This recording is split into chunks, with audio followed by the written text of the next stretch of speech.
All yours. Good evening. I would like to call the meeting of the Wilsonville City Council for January 21st to order at 7:42 p.m. To begin with, I would like to ask the city recorder, Ms. Belize, to do the roll call, please. Councillor Linville? Here. Councillor West? Here. Council President Aukervall? Here. Councillor Lehan? Here. Mayor Fitzgerald?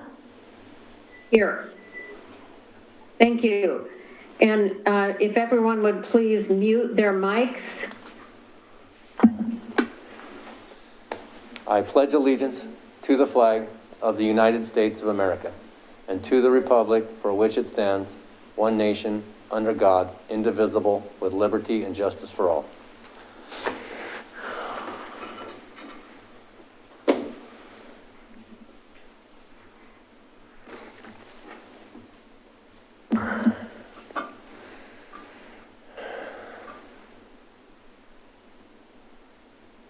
Oh, we've lost you, Mayor. Wow. Am I back now? We have I you don't now, know why yes. that. Yes. I don't know what happened. So I don't know what you heard there. Well, I think we're on to item C under call to order now. Oh my gosh. Your Honor, I would move to approve the order of agenda. Excuse me, Councilor Lehan, thank you, but because I had the audio glitch there, I wonder if you did hear me say the suggestion to change the order of agenda. No, you go ahead. Say that again. Okay. I would entertain a motion to approve the order of the agenda with the following change, where we start with communications next and follow it with mayor's business, no other changes.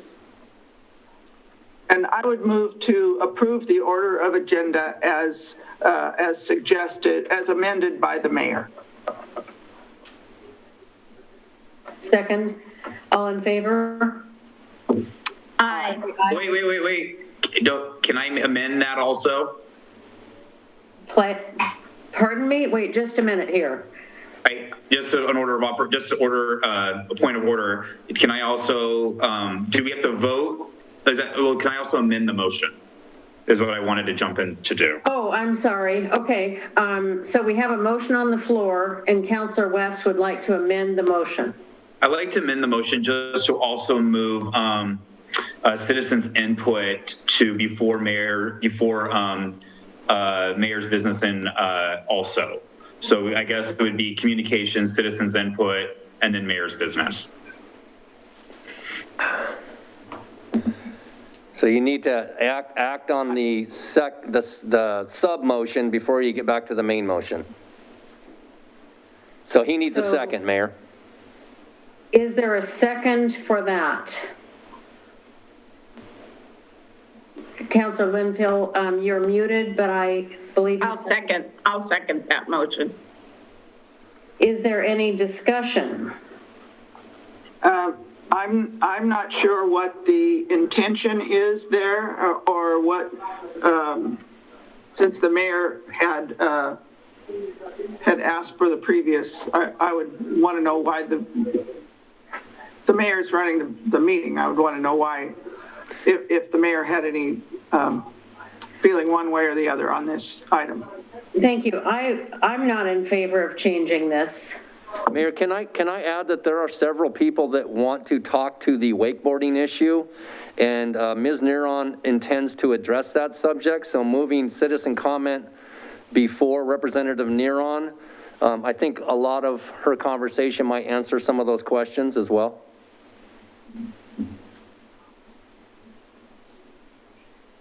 So I'm suggesting that having Rep. Neron go before citizen comment would be wise. Yeah.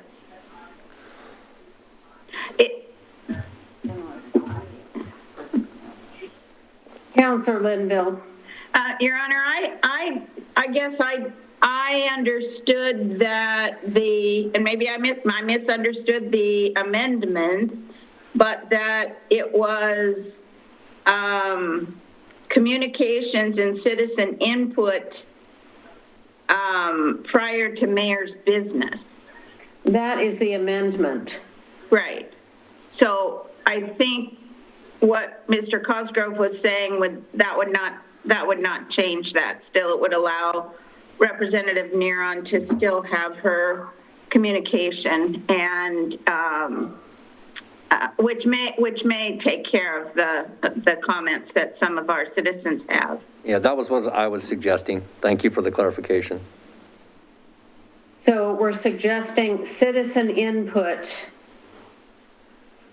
before the communications? No, Okay. It's my I don't know. amendment. Yes, So you want me to clarify my amendment? please. Sorry. So because I believe there is, yes, there are people I believe that want to comment on the river legislation and marine sports, and there may be other comments that may be pertinent to what we're going to talk about with Rep. Neron and under mayor's business. I want to make sure we give the opportunity to hear citizens' input before mayor's business, and it might be important to have citizens' input and then communications from Representative Neron and then mayor's business. That was my amendment. Councillor Linville. I don't want to second that then. That is not what I wanted to have. So we do not have a second for the motion. Okay, so let me ask again. So you're withdrawing your second? Well, wait a minute. We already seconded it and discussed it. I think we just have to vote on it. Okay, well, Mayor, I think with the clarification, Councilor Linville has pulled her second, so you don't have a second, so the motion would die for lack of a second. Okay, is there a second?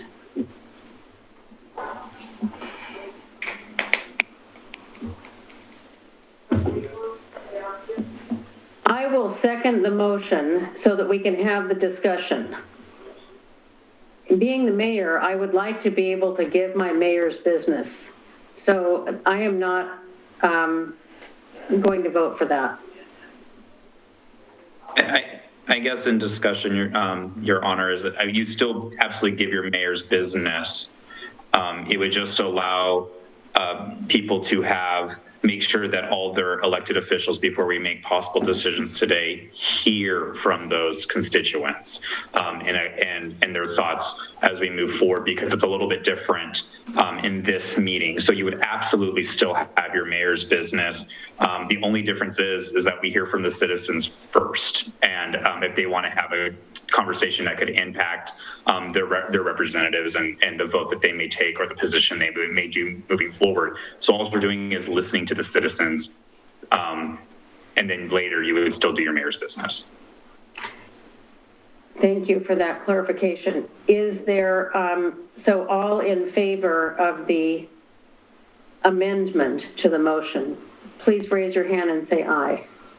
Aye. All opposed? Your Honor, I don't believe there's oh, you seconded it, so I'm opposed to that. Opposed? Abstain. Motion fails 4-1. Now we will return to the original motion to change the order of agenda to have, to start with communications and then have mayor's business and then citizen input.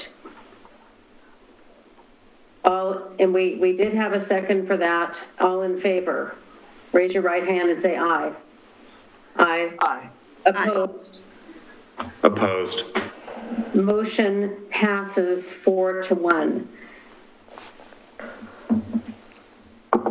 I would like to now ask for our communications agenda item to begin and introduce Representative Courtney Neron.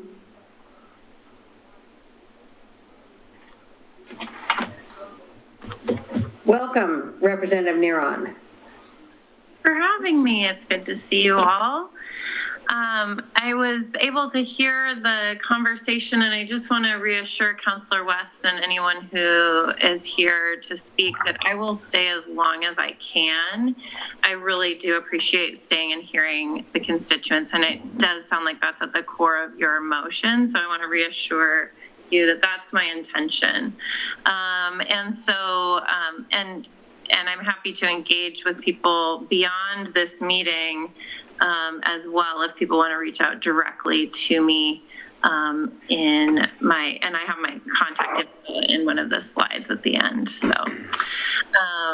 I'm here for it. Do you want me to present right now?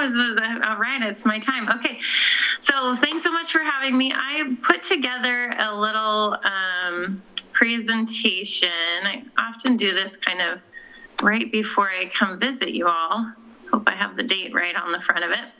And so I apologize ahead of time if there are typos, but I tried to be kind of comprehensive to what I think you're most interested in tonight, and I'm happy to come back if there are other topics you want to touch on or hear about in the future as the legislative session happens. If I can share my screen, I'm going to pick this one.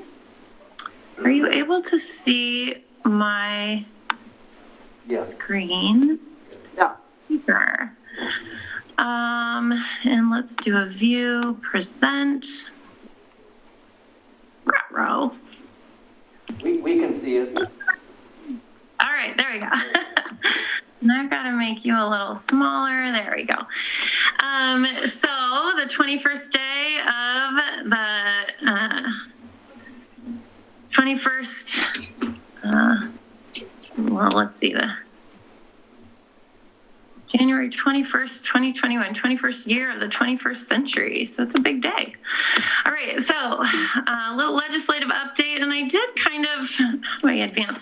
I did kind of go quickly through some of this. I feel like I've glossed over some stuff that's very important to me, and I've gone deep on some of the things that I think are important to council and to Wilsonville specifically. So general priorities for 2021, supporting getting our schools open safely. It is a hot topic, and there are no easy answers. So there is a lot to discuss there, much more than we probably have time for tonight.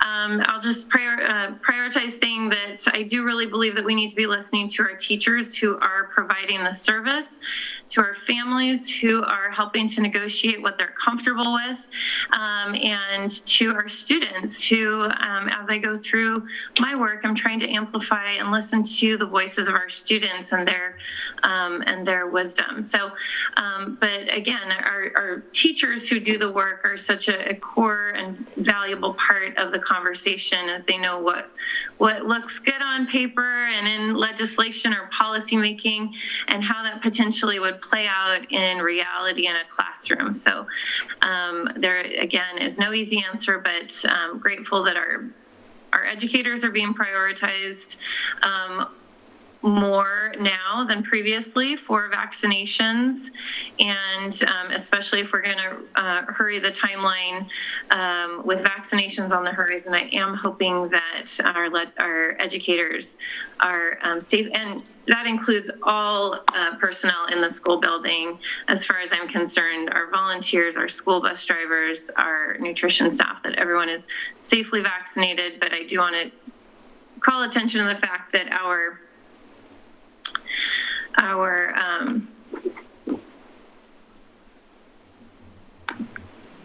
sorry about that. I do want to call attention to the fact that many of our families don't have adequate access to health care. And so as we open our doors, we are also opening up many people to a vulnerability that they may or may not be comfortable with, and they may or may not have the privilege of being uncomfortable with. So one of my other core values is here protecting vulnerable Oregonians, and there are so many ways that we're having these conversations of looking at who's been historically marginalized, who is at risk of houselessness, who has increased behaviors of that addictions that are exacerbated, for example, whose voices do we need to be hearing in this very difficult time? Supporting essential workers and those who have lost jobs during the pandemic, our office has been doing a really thorough job of trying to connect anyone who comes to us to the employment department. Unemployment insurance has been taking up far too much time for many of our constituents. So if anybody listening has been on the phone for long hours and would like some support in contacting the department, please reach out to my legislative office. And I have staff that is focused on supporting our constituents to get connected to the unemployment insurance process and iron out any bumps along the way, so that we can remove some of the stress, although it is still quite stressful to interact with that department, and I want to acknowledge the very difficult time people are going through. So please do reach out to the office if you are interested in having conversations about the employment department. We also have a priority focusing on Wilsonville of resolving the Aurora Airport conflict between the Oregon Department of Aviation, local governments, and local communities. So that is something that I've given quite a few slides to in this particular presentation, and I've touched on a few others as well. So just in general, taking a step back, though, we do a lot of our work in the legislature in our committee assignments. I am the vice chair of the Education Committee in the House of Representatives, as well as a member of the Early Childhood Committee, which I'm thrilled that we have brought back. And I'm a member of the Housing Committee, so that's a new issue for me. We had our first meeting today. I'm also really interested in a lot of other topics. I am a member of the School Safety Task Force and have a bill to support that committee to diversify and continue. I'm a member of the AI Task Force, although that's taken a pause during COVID, as well as a member of the Fire Service Council, where we discuss a range of topics, and not the least of which is, and I started getting involved with this council after the Villebois fire. So we did change fire code to ensure fencing and security around certain sizes of build. And so we'll see changes based on new fire code because of that Fire Service Council work.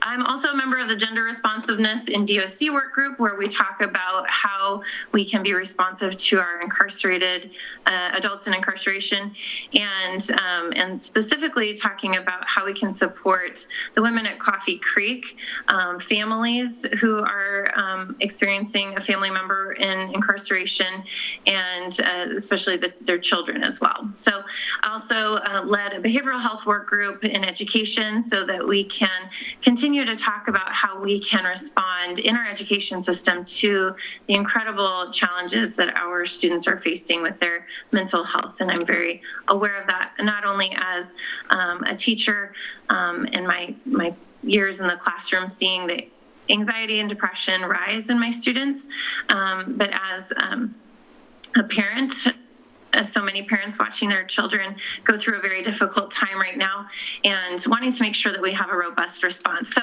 again, being a teacher, my focus is largely on youth and amplifying youth voice. Again, wanting to amplify the safe return to classrooms, and I want to emphasize safe. So I've been advocating for vaccinations, for proper ventilation, for adequate resources, for continuation of budgets that will support the goals, the learning goals, and just want to give a shout out to our teachers who are working so hard and have really pivoted so many times this year. I am leading on a child care reform bill as well. I want to make sure that we see child care as infrastructure, and that we need to make sure that we see it as taking people to the places they want to go in their lives. We need to be improving our employment-related daycare policies and governing structures, and that will ideally improve access and affordability in quite a few ways. So working with advocates for child care reforms, that's a bipartisan effort. We know that child care was in crisis prior to COVID, and every county in Oregon was a child care desert pre-COVID. And now we've had some of our child care businesses are some of our most vulnerable. As a member of the School Safety Task Force, we're revamping. We've done a lot of work with mental health and school safety policies there, but we're also now going to be pivoting and really emphasizing equity, looking at historically underserved students, and a specific idea to increase alert systems in schools in times of crisis. So there are some nuanced ideas coming out of that group, and we'll be pivoting with new leadership that we are going to be electing in February. I'm also leading on a student equity and racial justice council bill that would bring student voice to the table of across the state. It would be a statewide group, and we're working with a large group of students to make sure that we are listening to them at the forefront, that it's not just bringing them in to get a stamp of approval, but they help shape that legislation. We also are looking at disproportionate exclusionary discipline for our BIPOC youth and how we can be responsive to that very well-documented issue. Again, I'm concerned with behavioral health across the board, mental health across the board, but especially in our youth population. So looking at ways that we can support and provide resources and increase our workforce flow into that field. Stabilizing housing and supporting houseless is a very important issue that Oregon needs to be really focusing on as we see an increasing number of individuals facing insecurity in their living situations. That is not only a housing issue, that is a COVID issue, that is public health, that is our humanity. So I'm very, very grateful to be a member of the Housing Committee.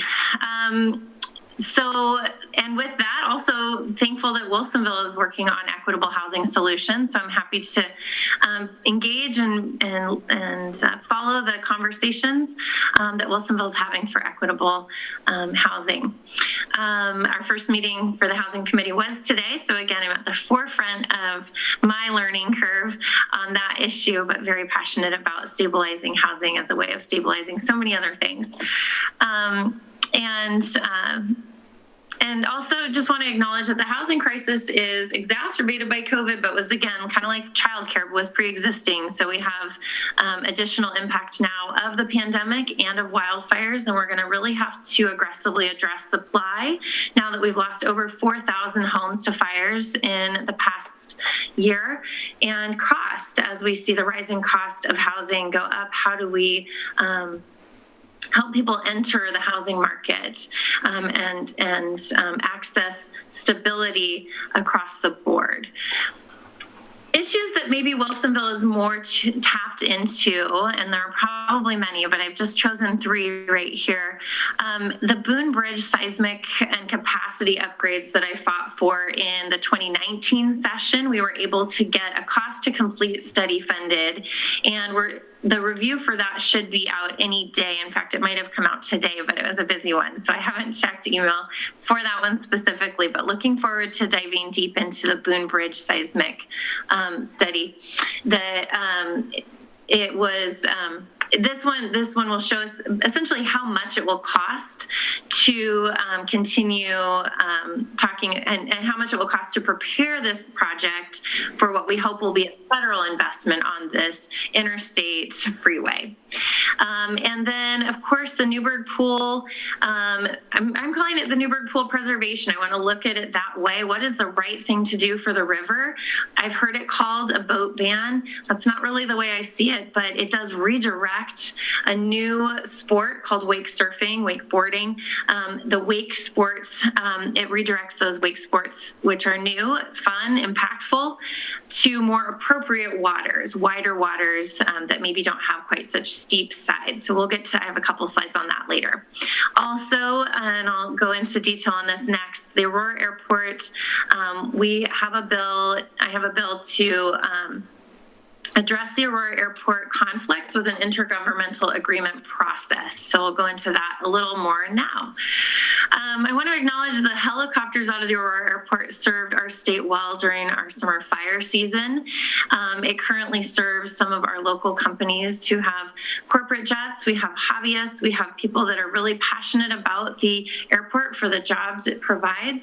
And it is a source of pride for many. So I want to acknowledge that. It is also located on and surrounded by some of the finest farmland in the state, and that means in the world. It is not incorporated into a municipality currently, so that's just a little background information. And the FAA has encouraged the Oregon Department of Aviation to update their master plan. And so that all of this is kind of at the core of how we need to be thinking about and acknowledging the important role of the Aurora Airport and how we can go forward from here. I do believe that the state does have a role to play in ensuring that that we have a good process that we can look back and rely on, that's followed, and that's followed as we develop this state runway and state airport concept. So a little bit of background on some of the conflict. There's perceived or real, depending on a perspective, poor communication between impacted local governments and communities. Many feel it's been less than transparent process, that it's been convoluted and difficult to access. We do have a plan now, but the approach to that plan has left many feeling unsettled. The process for the current master plan started in 2009 and finished in 2012, but still did have to have another round of aviation board approval in 2019, very recently. And I do believe, and I've just added this, that I do believe that we need to have an environmental impact study as we consider changes to the land immediately surrounding the Aurora Airport. And so wanted to throw that into there. So we do have a process bill. It's House Bill 2497, and some of the goals that it aims to attain are to resolve decades of conversation, confusion, conflict, and ultimately litigation by providing an intergovernmental agreement. It would establish an updated Aurora Master Plan public process, and that is to say it does not prescribe the outcome. We don't know what the outcome would be. It would simply be, let's have a fluid, open, transparent, and reasonable process as requested by the FAA, and that the state would then support that for the state runway conversation.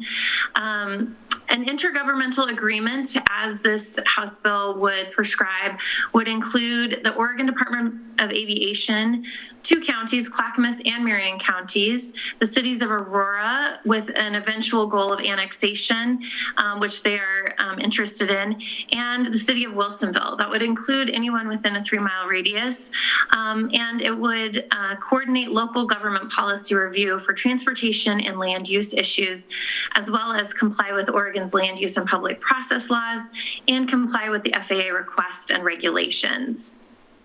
So the city's role, given that this has been a Wilsonville legislative priority in my first term and wanting to make sure I continue the work until told otherwise. So we worked on it in the past, and we do have new leadership with Mayor Fitzgerald taking the mayor's role. I want to invite partnership and our current city's perspective on this legislation. And so I want to invite the city to work in good faith with the Oregon Department of Aviation, our Joint Transportation Committee, myself, stakeholders, as listed in the bill, and others to ensure a transparent and reasonable process going forward. So we can talk about that more if you're interested today or another day, as you wish. But I have another issue here that I know is really a hot topic. I did briefly read the Pamplin article. I haven't read the end of the article, but I got most of the way through. And I want to just kind of set the record straight a bit here, because I do see it as protecting the river in many ways. And and that certain activities belong in certain places. So making sure that we have appropriate activity on this very fragile part of the river. So wake surfing restrictions in this especially calm, especially narrow, especially deep part of the river, the reason why it's called the Newburgh Pool, have been discussed for years. So my predecessor, in fact, had a bipartisan bill to completely ban wakes from mile 30 to mile 50 of the river. Now, this bill doesn't aim to do that. It simply aims to assess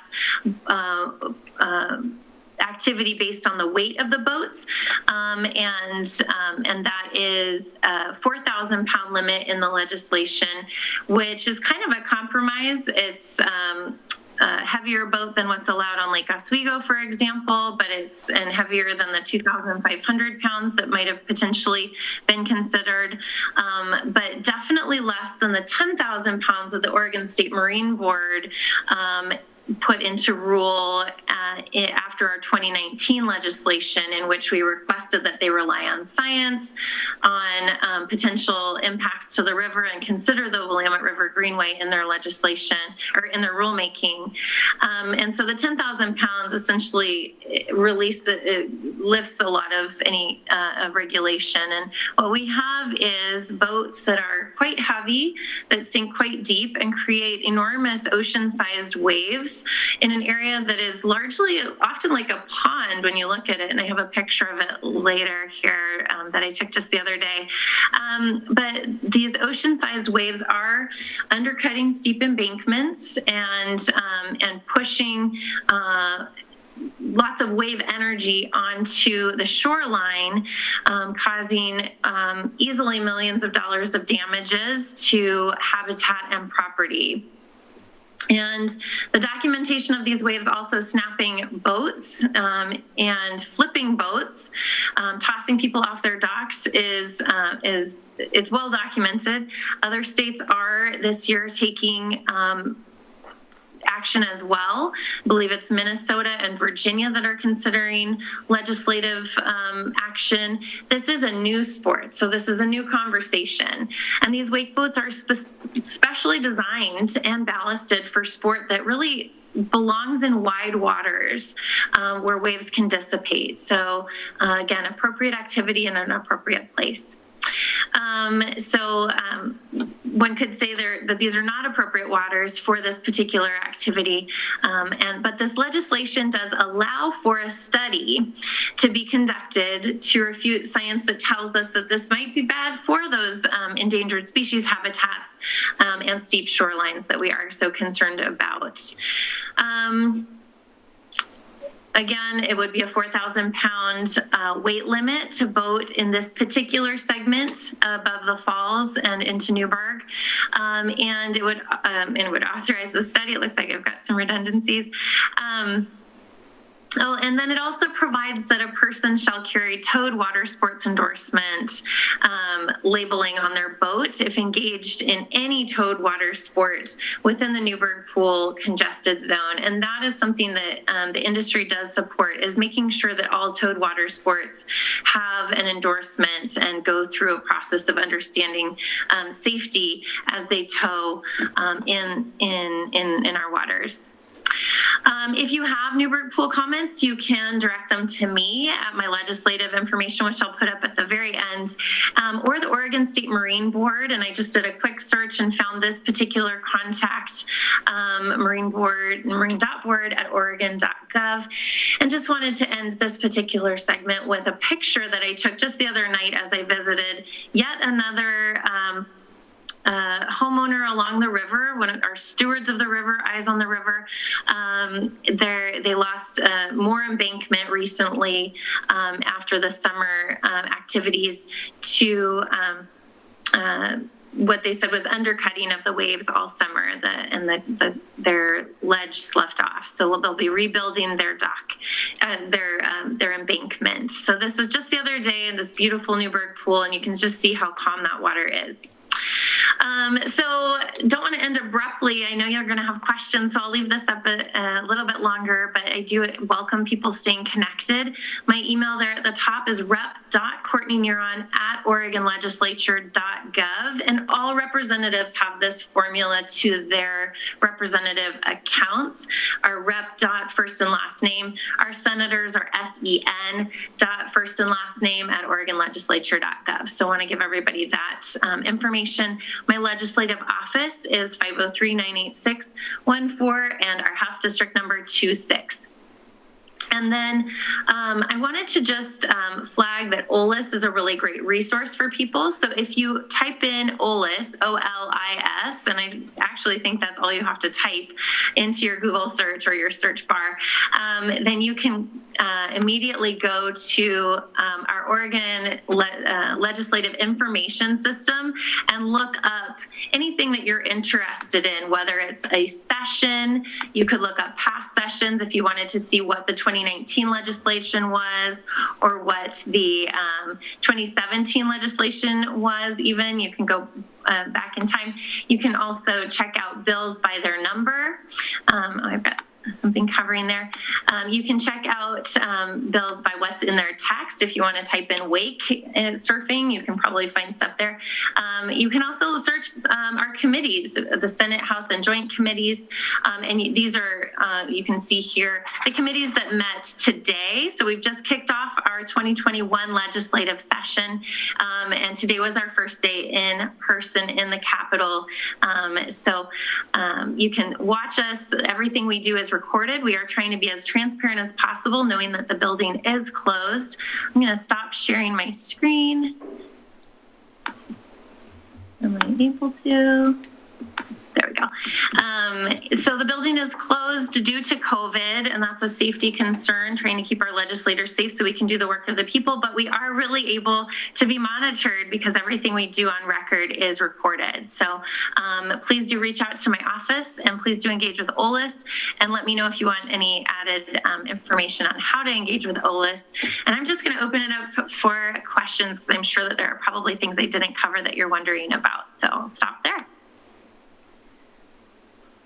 Representative Neron, thank you very much for joining us today and for this presentation. I did have two things. One was letting you know that actually right after your presentation, we are going to hear from Tualatin Valley Fire and Rescue, and it's going to be regarding some of the discussions around vaccine distribution updates. So we're really interested in that. I also am starting off a whole host of meetings, as everybody else is, in this early part of being the mayor.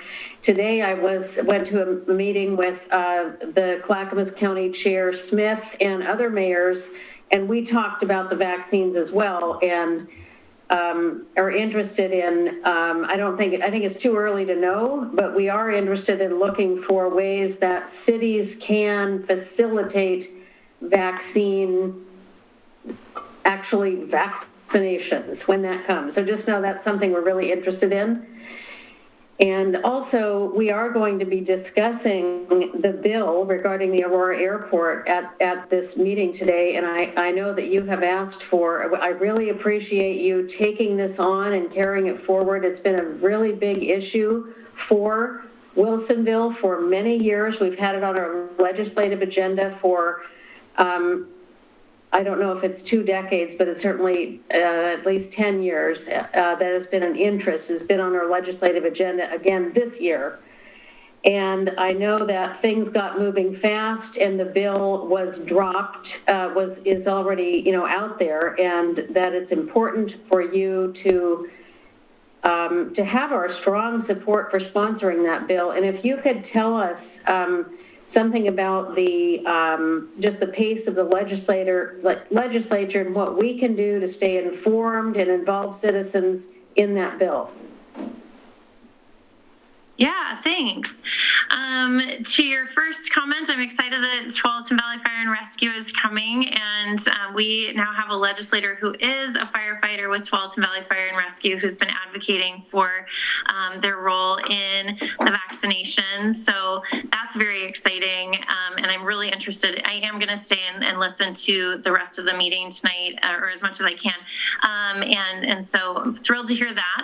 And then the role that the city can play in vaccinations. I saw an email come in early this morning suggesting that Wilsonville can play a larger role.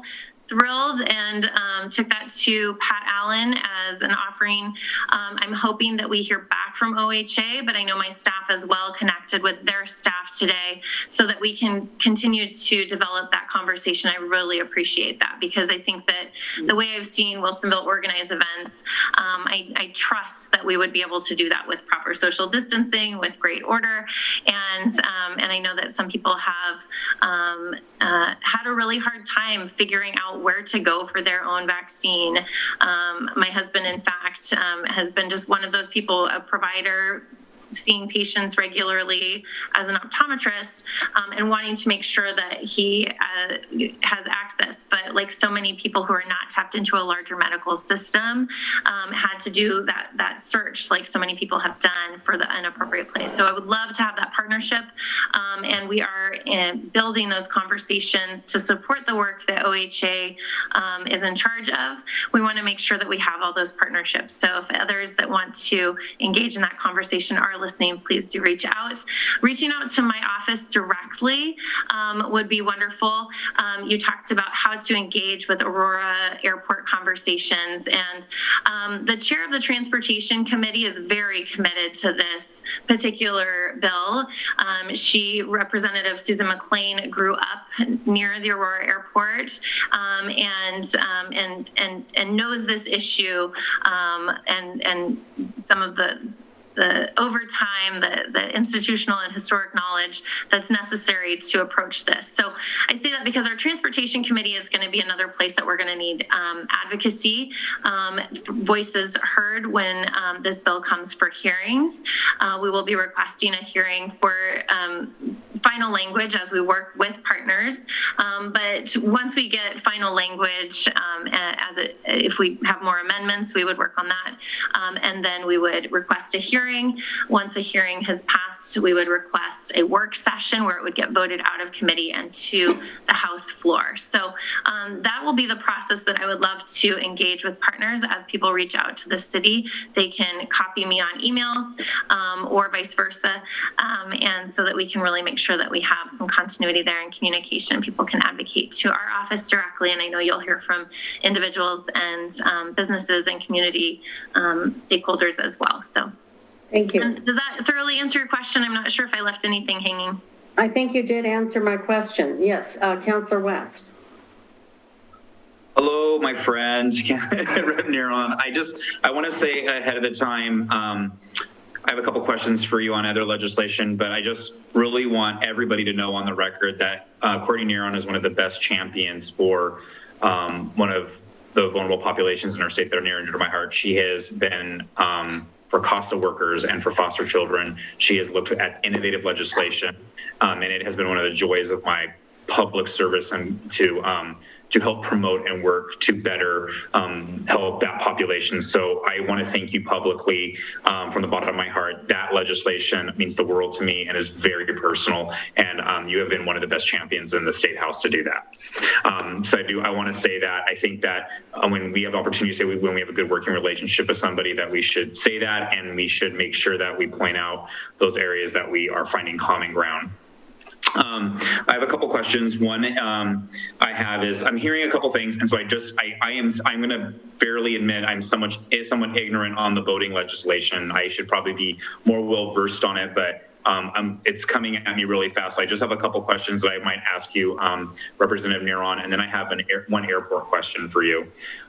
It's my understanding that restricting anything over 4,000 pounds immediately. When we restrict something immediately that's 4,000 pounds, it could virtually make half the boats on the river in that area no longer usable. And so the bill, so in the bill, there's a notice of study to find the impacts of the wake zones. So why not complete that study before essentially making half of the boats on that stretch of the Willamette River useless? And then I guess my question is are we taking really strong advisement from the Marine Board or just legislators making this decision?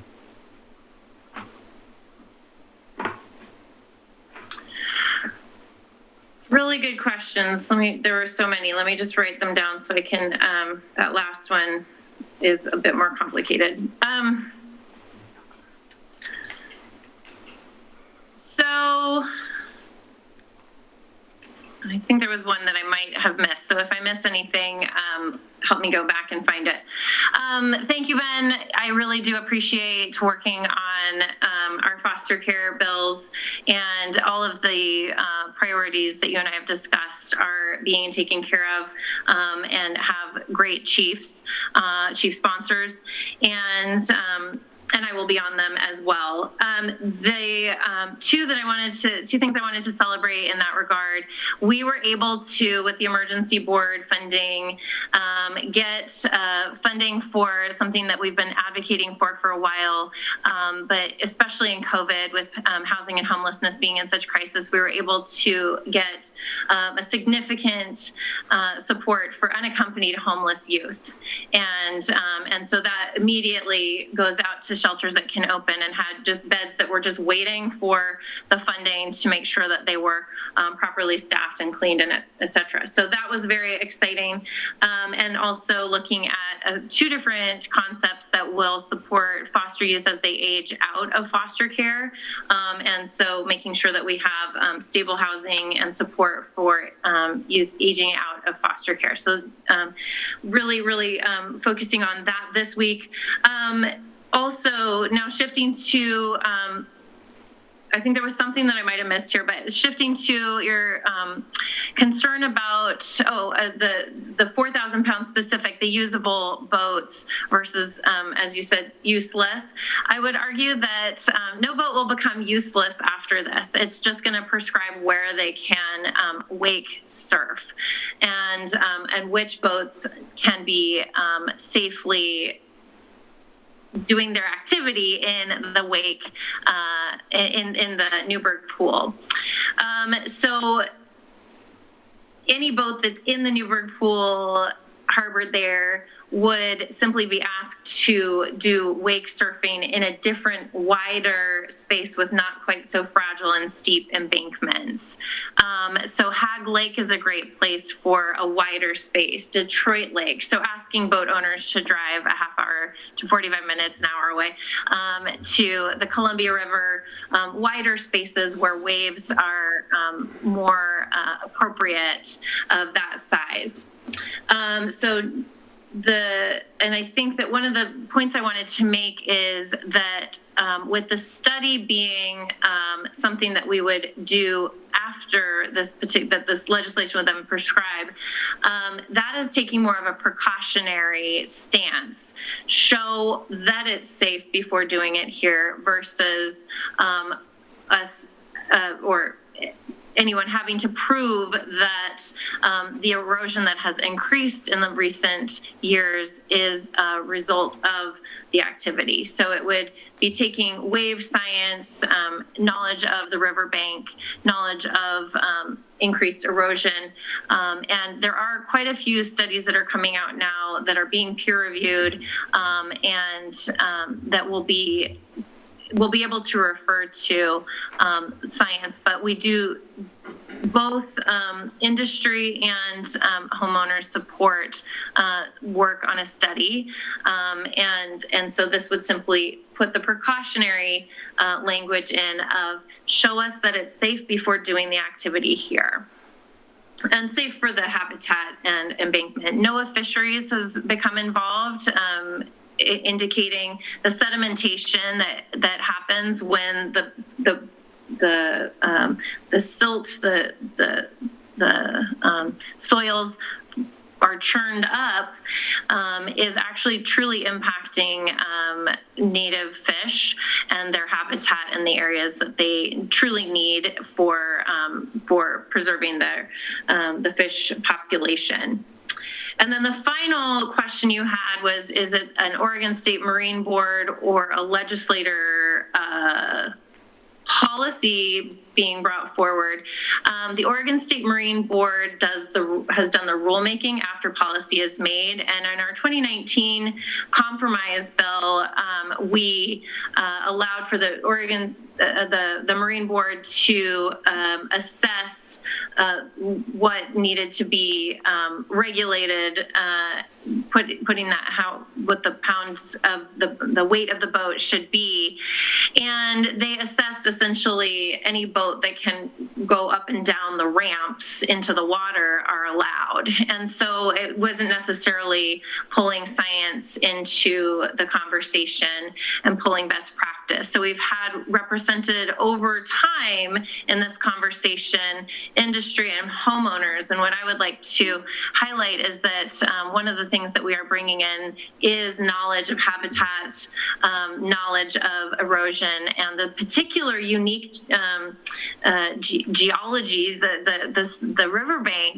in this particular area. Why is this more fragile than maybe a wider area with less steep banks? So really looking at science as part of the conversation now, which has largely been missing, and our stewardship of the river as we look at the long-term effects of this brand new sport. How can we appropriately modify where this sport is done so that it's safe? Now, there are additional concerns that industry has that I'm very aware of. We have an increased number of boaters in Oregon. It's a really popular and growing hobby. And so that means that we have areas of congestion. So we're, in initial phases of having conversations about congestion, which is a true problem that we need to be looking ahead. If this boating industry and this boating hobby continues to grow, we need to look at long-term congestion on the river, as well as other safety concerns that ideally would be addressed in education with the towed water sport endorsement. So I hope that answers your question. Oh, it doesn't really. So this particular bill is legislator-led. We've had legislators over time bring different policies forward. Representative Weil, prior to my service, brought a bill forward, I believe a couple bills forward, worked in a very bipartisan manner with Senator Kennemer, or Representative Kennemer, and Representative Helm and Power and Representative Witt have also been very involved in this. And this time around, Representative Meek and Representative Reardon and I are currently on the bill, but we do have a lot of legislator interest in this ongoing conversation.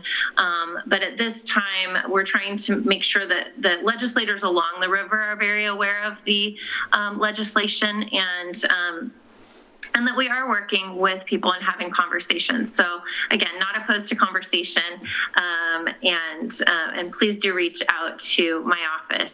I want to acknowledge there might be other questions and that there's I do want to say thank you, Representative Neron, and I do want to see if other people have questions. Councilor West had one airport question, and I do want to say we have the Tualatin Valley Fire and Rescue also for this section. So, Councilor West. My question is super quick too, by the way. My airport question. Sure, please go ahead. Okay, Bill, let's get it. I'll make it quick.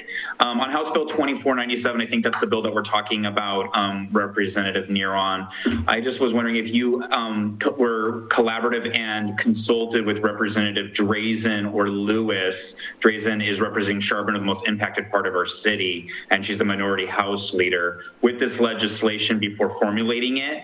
And did you consult significantly with stakeholders in the business community in Wilsonville that really rely on the airport, and what was your outreach to them?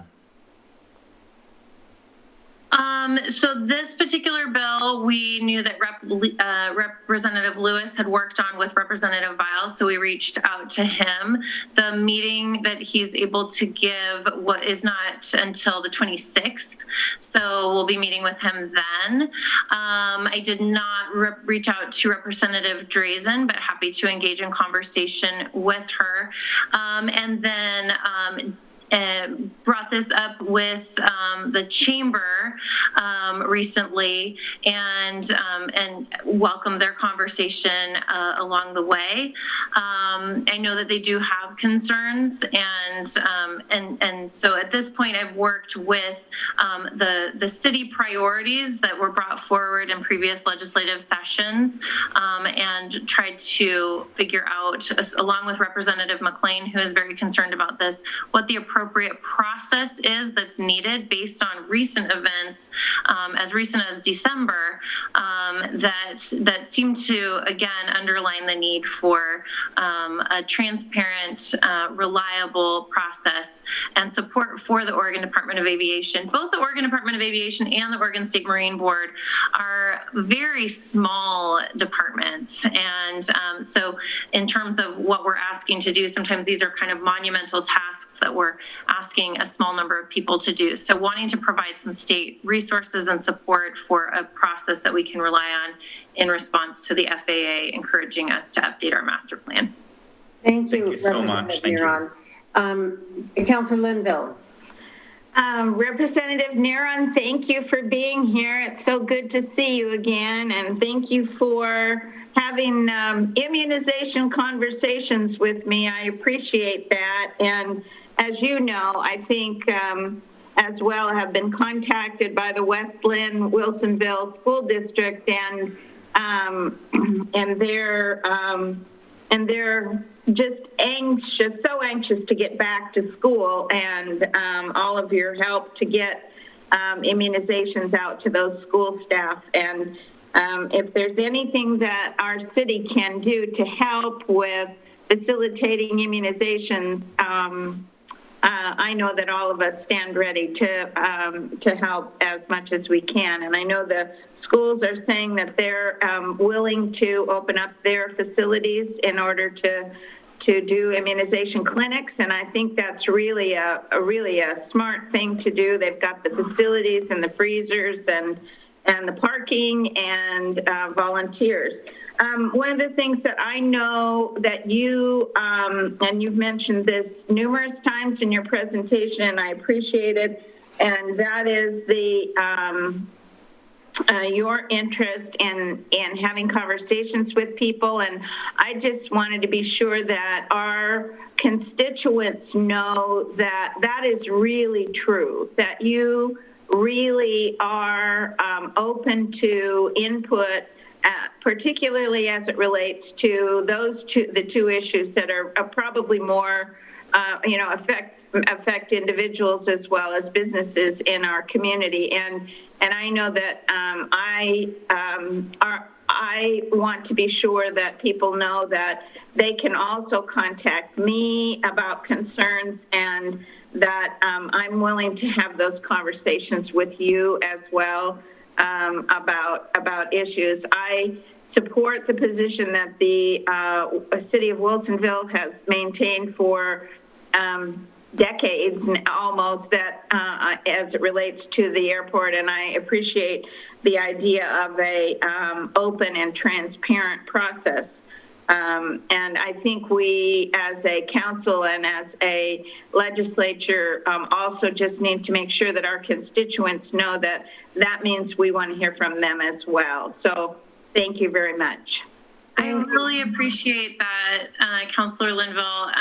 I remember we talked about signing up for Serve-Or, so if anybody's listening and wants to sign up for Serve-Or, medical professionals who are retired or not practicing but have their license can sign up to be part of the response at SERV with a -OR, and there's an emergency response sign up. And as well, when we realized that the OHA did not have a plan that included school gymnasiums. Representative Dexter and Representative Prusak and I got to work amplifying that particular dynamic. That does seem to be so logical, and we have made some headway there, I'll say. So, and then was the next point that you made, I really wanted to, I wanted to say that sometimes people don't know who to reach out to. Is this something I go to my city for? Is this something I go to my county for? Is this something I go to my HOA for? Is this something I go to my state for?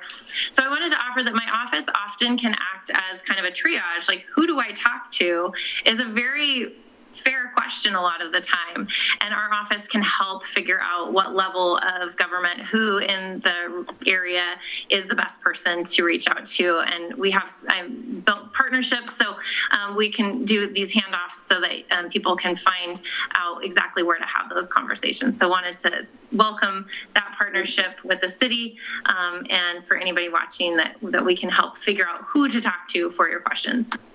Thank you very much, Representative Courtney Neron. And I think that we will, I have one more question. We haven't heard from Councillor Lehan.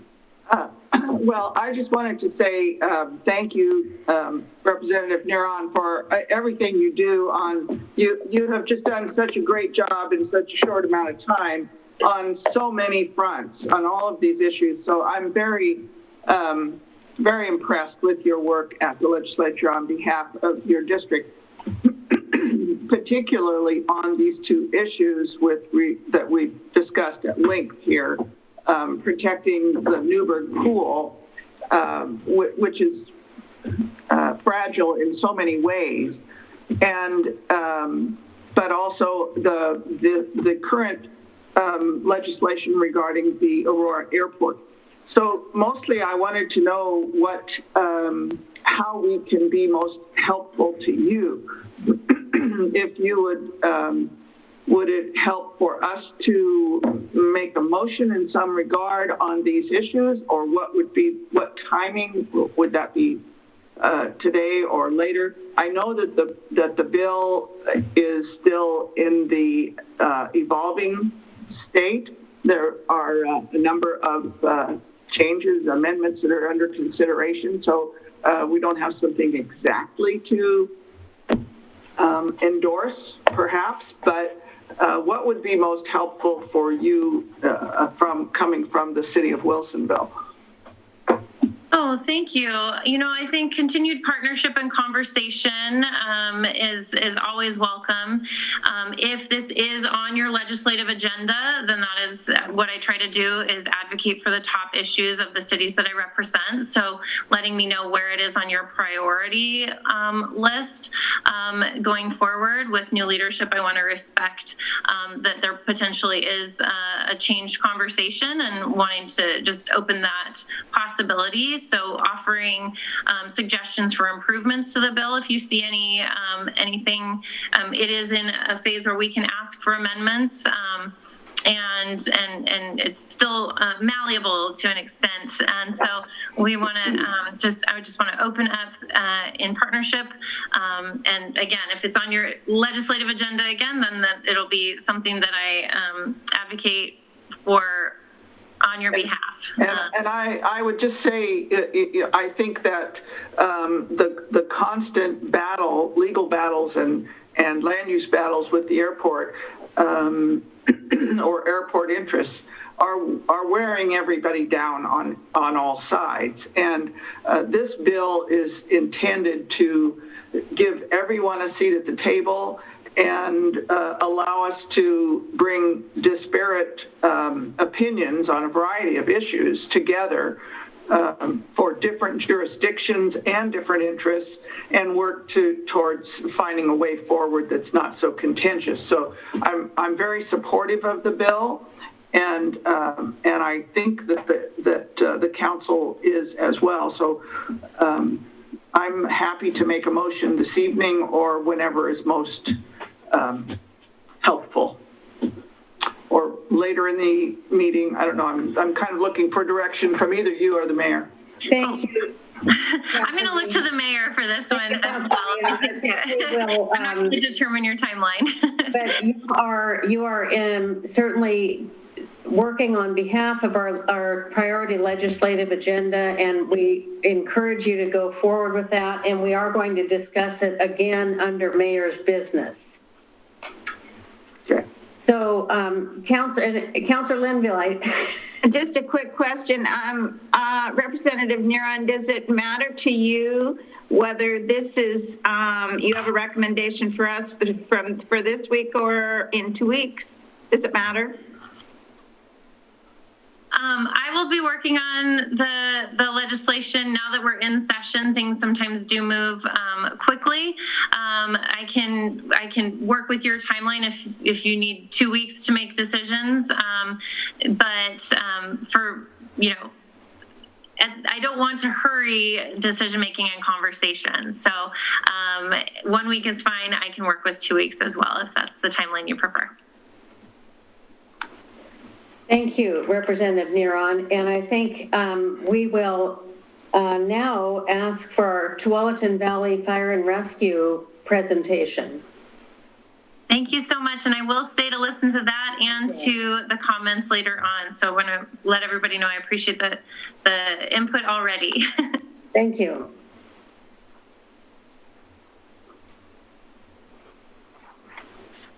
Can you hear me? Oh, fantastic. Well, good evening. Thank you for having me. Congratulations, Mayor Fitzgerald, on your new role leading in the city. It's nice to see everyone and follow Representative Neron. I can't tell you enough how important she was to our community. And when we had the fire in Villebois, we connected immediately and partnered. She took it forward, and that's critical change in code for the entire state. So that really is a big deal, and I wanted to point that out. But seeing her and then seeing all the counselors again tonight, it's like we're all back together again, albeit virtually. But it's so great to see you all. And again, thanks for giving me a little bit of time to get in front of you and talk about vaccinations, which that is what your fire district is engaged in right now. We've been busy vaccinating, and vaccinating. And probably a couple months ago, we stood up our vaccination branch. We continue to have a COVID task force that continues to work on COVID-related issues. But the vaccine branch was stood up 2 months ago to look at vaccinations and what would we do. And what we found was that even in order to give our own vaccinations to our own employees, we had to get our license with OHA through Alert 2. So as we were doing that process, what we learned was there was a lot of other agencies in our line of work that weren't sure what they were going to do about vaccinations either. And so our vaccination branch started working about creating a scalable process of how would we do not just our fire district, but other agencies, other fire agencies, other law enforcement agencies, and how can we help out other people, not just in our service area, but outside of our service area as well. And I heard the council talk a little bit about, what can we do as a city? How can we help out? And I wanted to point out that our primary location for delivering vaccinations is in Wilsonville. We're there in North Wilsonville at the fire station, which is a combination fire station and operating center. And that's our main area where we give vaccinations to folks from all over the county. We also have the ability to do it mobile. And so we've been in mobile places where we take our show on the road and we vaccinate hundreds of people at a time. So up to this point, we vaccinated our first responders within Tualatin Valley Fire and Rescue. We've had our first doses. There was roughly 415 doses given. And to give you an idea, that's 80% of the organization that got the vaccination. And we heard from other large metropolitan fire departments that did a survey prior to vaccinating that it might be 50%, maybe 55% would get the vaccination. And so we really didn't know what to expect from our men and women. But in the end, 80% received the first dose. When February comes, that'll be about that 30-day window where we'll get our second dose. We received the Moderna vaccination, and that's primarily what we are giving to other people is the Moderna vaccination. But we anticipate that those people that got the first dose will come back, and we may have a few more that didn't want to get the first dose at that time, but maybe they'll get the first dose the next time. So this branch, this vaccine branch that we stood up, they're kind of in it for the long haul. They're going to have to do all the people that we've done to this point, plus our own people, and give them that second dose. So that will start in February. To give you a little idea about the numbers of vaccinations that your fire districts are providing, today we vaccinated 500 people in Clackamas County. I think that's county healthcare and some medically fragile residents. So we did 500. To date, we've given over 2,500 vaccinations. And to understand better who we're vaccinating, that's not our department only. That is Washington County Sheriff's Office. That is Yamhill County Sheriff's Office. That is Tigard PD, Tualatin PD, Sherwood PD, Gaston Fire, Forest Road Fire. The list, quite frankly, goes on and on. We did Dundee Police and Newburgh Police. And what we committed to up front was we will give vaccinations to law enforcement and fire agencies that are partners with us.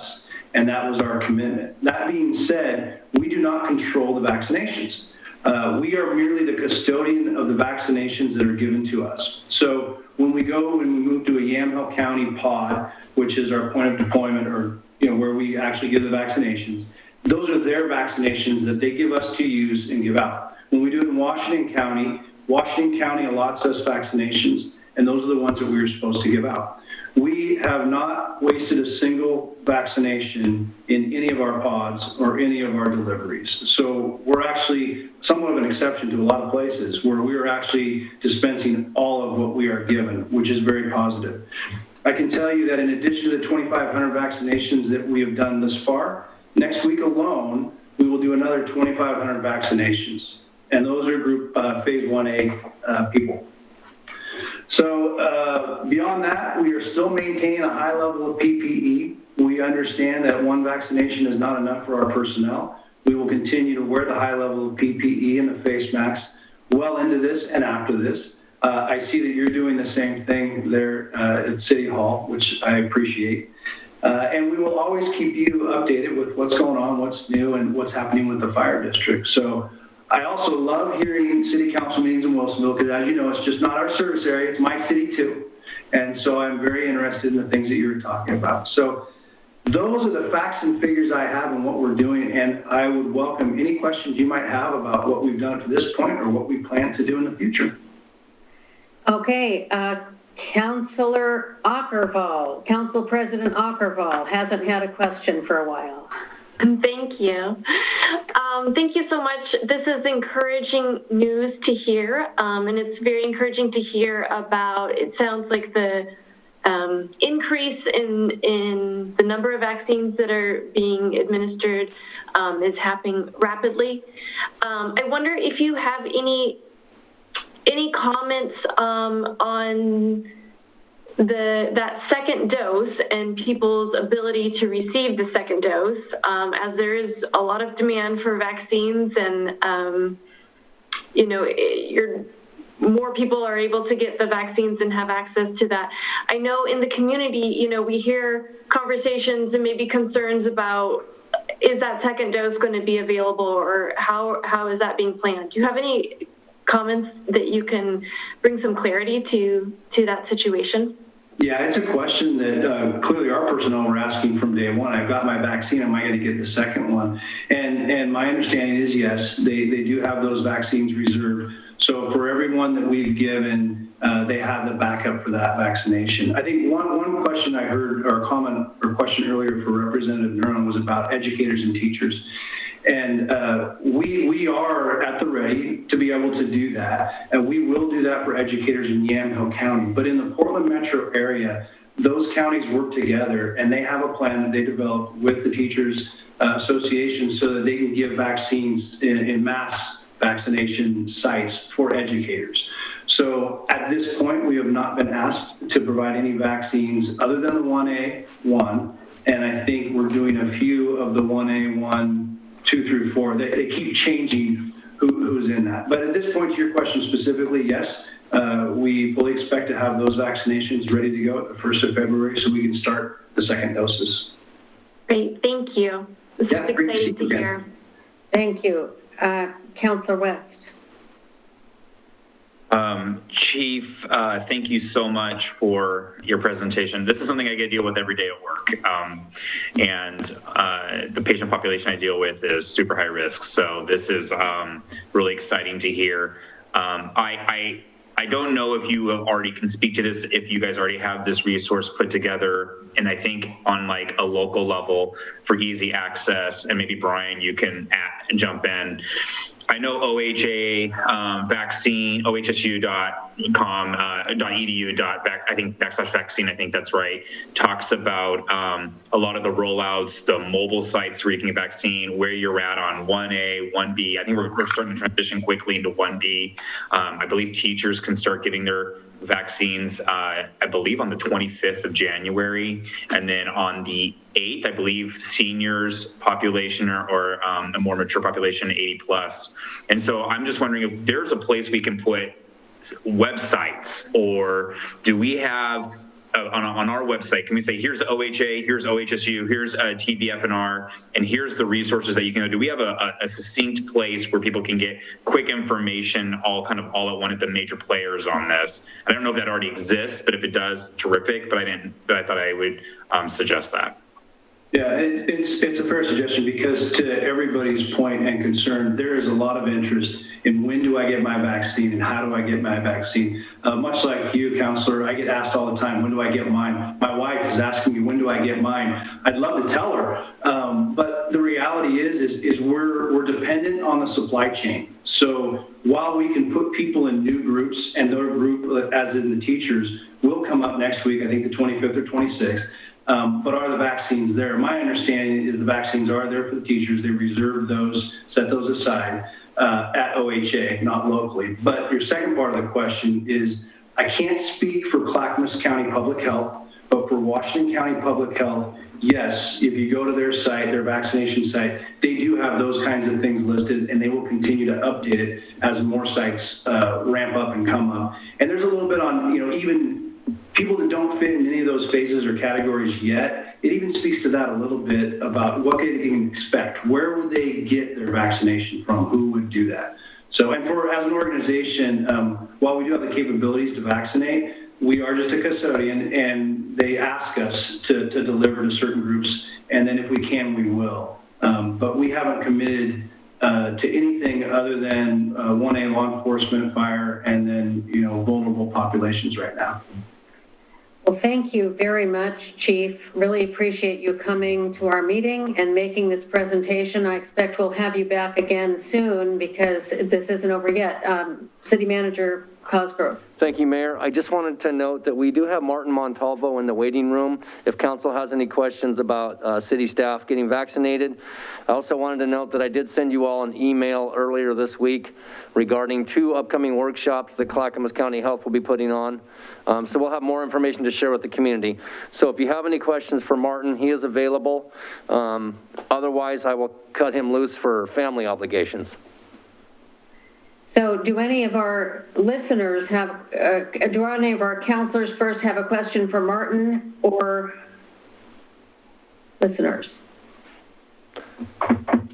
Well, I think we will let Mr. Montalvo get his day wrapping up. Okay. Thank you very much. But there's a lot more to find out. I really appreciate your attendance at our meeting, Chief. You're very welcome, and I think you can also find good information at OHA's website. And then I didn't hear the question, but I forgot to mention it, and Sandra will be mad at me if I don't, but the Clackamas County Sheriff's Wilsonville Police, we did offer to do that vaccination as well, but they were taken care of through Clackamas County Public Health. So our people are taken care of. Wonderful. Very good point. Thank you. Thank you so much for having me. Thank you. I will now move to Mayor's business, and I wanted to start by doing a very brief little summary of some things that I've had the opportunity to be involved in this very short time of being mayor. We talked about our regional opportunities for all the counselors to be involved in planning and transportation, all kinds of organizational work that we need to do moving forward with Clackamas County, local cities, and different organizations. And we have made those decisions on how our counselors are going to be involved. I appreciate all of their time. One of the things I'm very committed to, very interested in getting started on right now is our economic development and doing everything that we can to keep our strong business economy in Oregon. There is one of the groups I'm participating in is the Clackamas County Business Alliance, and I was honored that they asked me to be on their board, so I'm looking forward to starting those meetings with them and seeing what workshops we can all be involved in. The same thing is to be said for the Greater Portland Inc., where we have I will be representing us, and I have asked the other counselors also to go to those meetings and seminars that we have as we work on our economic development and our industrial development at Coffee Creek. There's also a Metropolitan Mayors Consortium, and I've been to one of their meetings. There's a lot of work to be done, to be divided up among those groups. I am going to be chairing the Transportation and Land Use Committee for that group, and I'm really enthusiastic about everything we can do to improve transportation options for our community and our region. And as I mentioned today, we did have a meeting with various mayors in Clackamas County with the county chair, and one of our big points of discussion was exactly what we just talked about. How do we get these vaccines going so that our businesses can get back into full operation as well as our schools? And so I think we're all hearing the same thing, that we're all eager to get this going and ready to help with distribution and vaccination sites as soon as possible. Also, at our last meeting, at our last regular meeting, January 4th, which was my first regular meeting, I wanted to just circle back to that a bit. We had a carryover item from the prior council, which was regarding comments made at a city council meeting on December 21st, 2020 by one of our city councilors, and I was not on the council at that time, but that did result in us receiving 2 notices of pending litigation with people who are regarding those comments. And I just wanted to let you know that we are discussing this. We have not received any litigation in writing. We just have noticed that there is pending litigation. And what is really important to me is that we make sure that our citizens know that we value them very much and that we have processes in place in our protocol manual that all city councilors agree to uphold. And we're going to work on making sure that everybody does that going forward. It's very important to me. And I want to just read a couple of things out of that handbook that exemplify some of the important processes regarding how we speak in council meetings. And this comes out of the preface of our protocol manual. Just give you a couple of things that I know that you will find as mayor. I will make sure that our council abides by these with everything I have. I will commit to this. And I expect everyone on the council to also commit to this. Some of the featured points are that we desire to conduct our business in a manner that is courteous, effective, and efficient, while fostering an environment that is fair, open, and responsive to the needs of the community. We'll have trust and respect. We trust and respect the opinions of fellow council members and be well-informed and participate in council decisions. We want to make every attempt to resolve any conflict with a fellow council member prior to bringing it to a council meeting. There are several other points, but I want to also point out 2 more. That we strive to maintain a tone of voice that is friendly and sincere. We discuss issues, but not personalities, with non-council members. After an issue has been voted on, a councilor will speak for him or her carefully in a manner that does not undermine the integrity or motives of the council if his or her opinions are different from the council's. I think that gives some good guidance, and there are many different points in our protocol manual, and also a very nice summary that describes best practices for being an elected official that I think the council previously had included in the manual as a very good reference. And I have had some questions about, what can a city council do with regard to comments that are made that may not fit what we have in our council protocol manual and what we expect of each other. And we are all elected officials. We're elected by the people. We all have the right to free speech. At the same time, we all want to be respectful. So there is a point in the council protocol manual that is labeled or has a headline, Adherence to Administrative Procedure and Process Protocols. The City Council has delegated the mayor responsibility to discuss on behalf of the full council any perceived or inappropriate administrative action with a council member. The mayor will discuss with the council member the action and suggest a more appropriate process or procedure to follow. After this discussion, if further inappropriate action continues, the mayor will report the concern to the full council.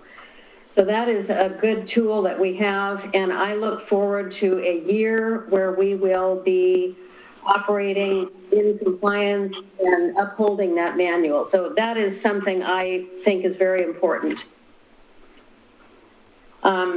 And I know we have some other citizen input that we want to hear. I also wanted to speak to the topic of the Aurora Airport in my mayor's comments.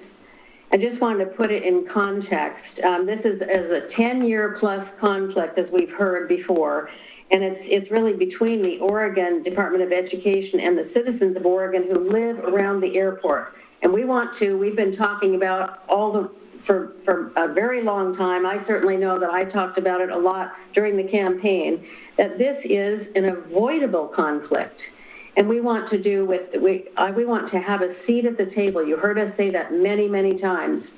We want to have a seat at the table so that we can hear the plans, we can be aware of what may be possible and be a part of a good solution.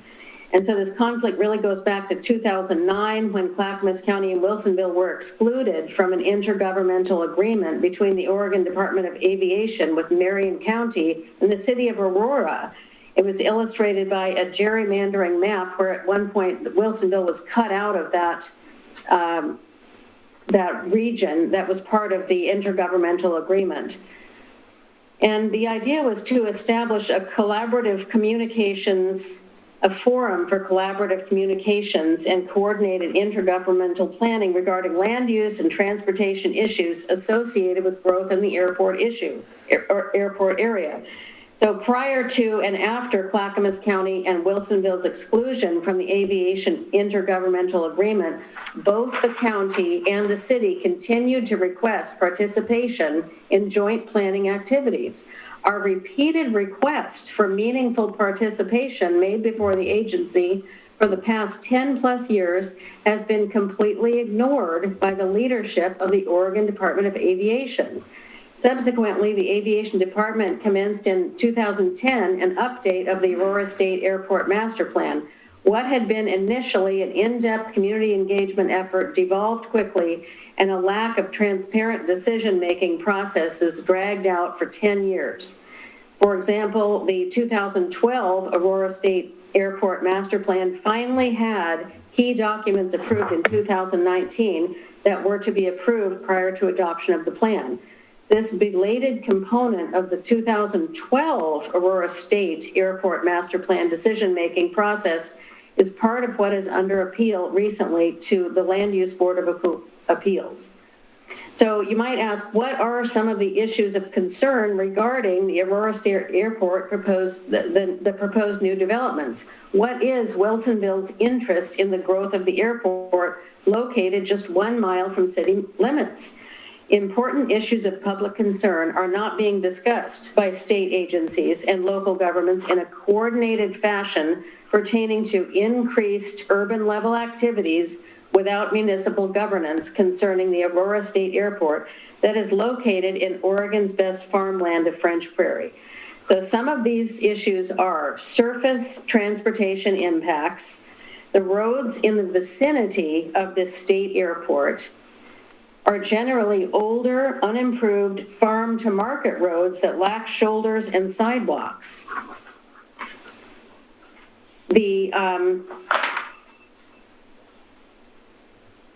Just a minute here.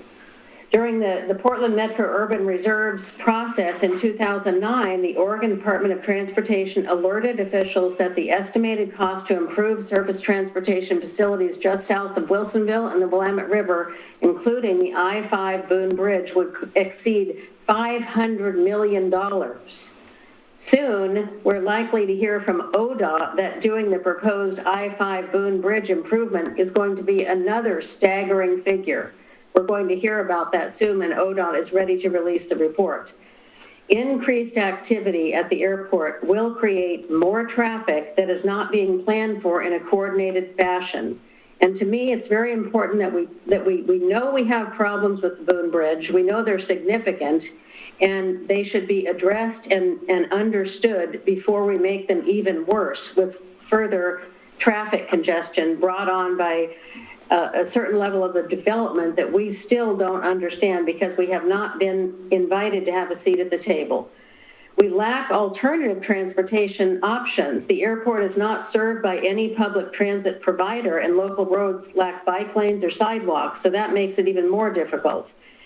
And there is also a point of the unfair competition to adjacent jurisdictions that can be a problem that I think is another thing we need to discuss in this interest and need to have an intergovernmental agreement and to have Wilsonville invited to be at the table. We want to have a seat at the table so we can understand the role and the potential of these developments. Neighboring cities like Aurora, Canby, Donald, Hubbard, and Woodburn all have business development, and Wilsonville, and in Wilsonville, all of those business interests as they develop in those cities pay system development charges and other fees that underwrite the cost of public infrastructure. And that is not the same when you're in an unincorporated county facility like the airport. By adding these infrastructure costs of conducting commerce, or if building at the airport avoids those, I think it's causing inequities for neighboring cities and businesses. And that brings me to another area of environmental concerns with this airport. They include groundwater and surface water pollution concerns, air pollution concerns from airport-related operations. We need to understand more about the effects of those and the people living nearby. So there is also potential harm to important agricultural and economic cluster that is brought about by this increased real estate and land speculation and difficulty in conducting farming operations because of that. There are over 600 jobs in this area, the Tualatin-Wilsonville economy, that are directly dependent on farming operations in the French Prairie Airport. So jobs are very important. We certainly know that we have jobs at the airport, aviation-related jobs. We have agricultural-related jobs that are important nearby there. And we also have jobs that we're developing here in the city of Wilsonville in our industrial lands. And that is an area of great focus for us in Wilsonville. So I think that it's very important for us to be involved, have a seat at the table, and have a chance for our citizens to be able to hear all about this and be represented by their city as we learn more about the airport.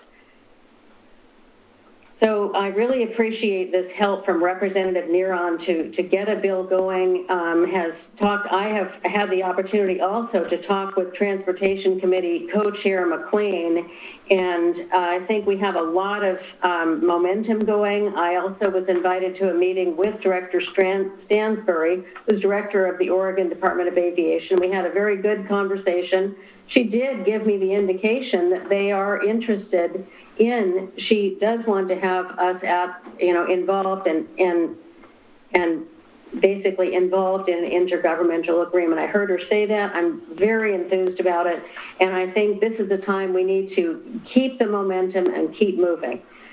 So that is the end of my mayor's comments. And I know that we have a lot of interest in this, and I would like to ask if there, to further give Representative Neron the all the enthusiasm that will be helpful to move this bill forward. It is on the floor now. I don't think it's good to let time waste. I don't know what opportunities we might waste if we would wait. And I would like to see if there is a motion to give her our support for sponsoring the bill. Councillor Lehan. Yes, I was, excuse me. The reason I was asking Representative Neron about the timing was because I was concerned about leaving her stranded after she has sponsored this legislation. And it seems clear to me that sooner is better in terms of us being clear with her about our support for this legislation. So I am happy to, I will go ahead and move that the Wilsonville City Council support Representative Neron in the sponsorship of this legislation to resolve the public process issues of the Aurora State Airport. And that includes setting up an intergovernmental agreement for airport land use and transportation planning between Oregon Department of Aviation, as was mentioned, and the local governments of Clackamas and Marion County and the cities of Aurora and Wilsonville. And revising a new Aurora State Airport master plan and examining airport environmental and other impacts. And also that advances, if the airport is to expand with other urbanization, that advances annexation by the city of Aurora for the provision of municipal governance and the necessary urban infrastructure services. So that's the essence of my motion, and I'll just leave it at that. Is there a second? I'll second. Discussion. If I were to, I think this is important to all of the parties because we need to get out of this hole that we are in, that all of the parties are in, that we keep going around and around in circles. And none of those entities that I listed, Clackamas, Marion, Aurora, Wilsonville, or Department of Aviation, are on the same page. They all have different interests. And what we want is to be able to come together, have a conversation with what the interests are of all those parties, and find a way to move forward that takes those all into account. If there's anyone who's left out of that, it would be ODOT.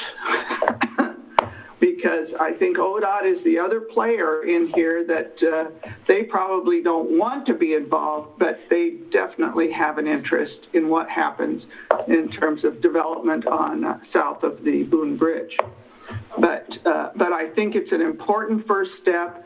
I know this legislation will develop as it goes through the process at the legislature, and there are amendments already in the works. So I look forward to that as well. Thank you. Councillor West. A couple things here, and that I'd like to get out there is that Representative Neron was clear that that she could give us the time to make sure that we are allowing more citizens to have the opportunity to comment on this. I just started hearing from the business community, got a letter today, as the same as all of you, like sometime in midday today. Good government is transparent government, regardless if you think you know how you're going to vote. And I will advocate hard and go to the mat for a good, transparent government. And I'm hearing from multiple citizens that really have a different point of view that would like a little bit more time to let their viewpoint be heard. We should not make this decision until we hear from the business community and those stakeholders. Citizens with a different point of view should have the ability to come before this council. I know that there are people waiting tonight to try to speak to this, but they're not able to, we're not able to hear them before we make this vote because we didn't change the order of agenda. And what was that? You had another point. Yeah, I'm just finishing this one. Thank you. And I think it would be prudent and transparent action for us to make sure that our decision is made on the February 1st meeting so that we can make sure that we're respecting that process and making it as transparent as possible. I guess this might be questions for Barbara because as this is developed, the proposed legislation has quite a few procedural possible changes in it. So it's not just giving us a seat at the table. It would potentially change law, like the 60-day notice and leaving the record open and other things such as that and all the rest. Is the normal process, is that the normal process that is required by statute or regulation, or is this a change to it? Is one question, and I will say the other one now so I can make sure I can get it in. The proposed legislation requires environmental review, but isn't that already required before construction anyways? And are we going to demand that the other stakeholders across the state have to adhere to something that is a regional issue regarding the airport? I also want to make the point, as I leave those questions out there, that LUBO has made a resounding decision on the merits on this issue, which we lost. And I recommend that our citizens read that 33-page decision. And I believe on the record that there is a high probability that we are about to lose or will lose also our appeal process. And once again, not be victorious in that manner. So those are my two questions. Those are my concerns. And I'll hopefully hear from Barbara really quick on those. Okay, so wait, Barbara, did you get the question, Ms. Jacobson? I'm not sure I got the questions. I heard the comments on the legislation. I think the one question was on the time frame. And I believe that's the standard time frame for most public process, but I don't have the bill in front of me, and I didn't draft that bill, so I'd have to look at it and tell you, but it to me sounds like the normal timeframes that you would have with most state agency processes. And then there was another question, and I think it was your first one, and I'm sorry. Yeah, like leaving the record open, changing it to a 60-day notice. That's a change in legislation. We are about the environmental, saying environmental, that's already required. So why would we push legislation that's already where it's already required that we do an environmental review before construction anyways? These are real questions that I don't just have, that people want to bring forward to the council, and they're waiting to do so, but they haven't been heard yet. So I'm just hoping that I can have these answered, or that we can give the opportunity for people to bring them forward by the 1st of February. So the bill was put together with input from several stakeholders. I don't know who they all were, and I know that what I understand is, this is all I know about it, is that there was concern by several people about the environmental impacts of additional construction in the rural area. And you're correct, if there is additional construction at the airport, the FAA has quite stringent requirements, but I think there was concern with the state that should there be construction that isn't covered by that, or that the FAA might have a different standard for, that there would be discussion about what would happen. This doesn't mandate any particular environmental process, as I understand it. And like I said, I haven't seen the bill that is, I've only seen the little bill, the one that was first put out there that I think the chamber saw and was talking about, and I understand that it's been changed. So I'd be happy to give you more of a breakdown on the bill once I see what is actually out there, and can answer you more precisely. But the 60-day period did not seem to be an unusual long notice period, especially if you have several governmental agencies involved, because government officials, as you know, being one, trying to coordinate schedules is sometimes difficult, so you've got to have a reasonable period of time, and I'm suspecting that's why that's in there. Thank you. Do I have other, Councillor Lehan?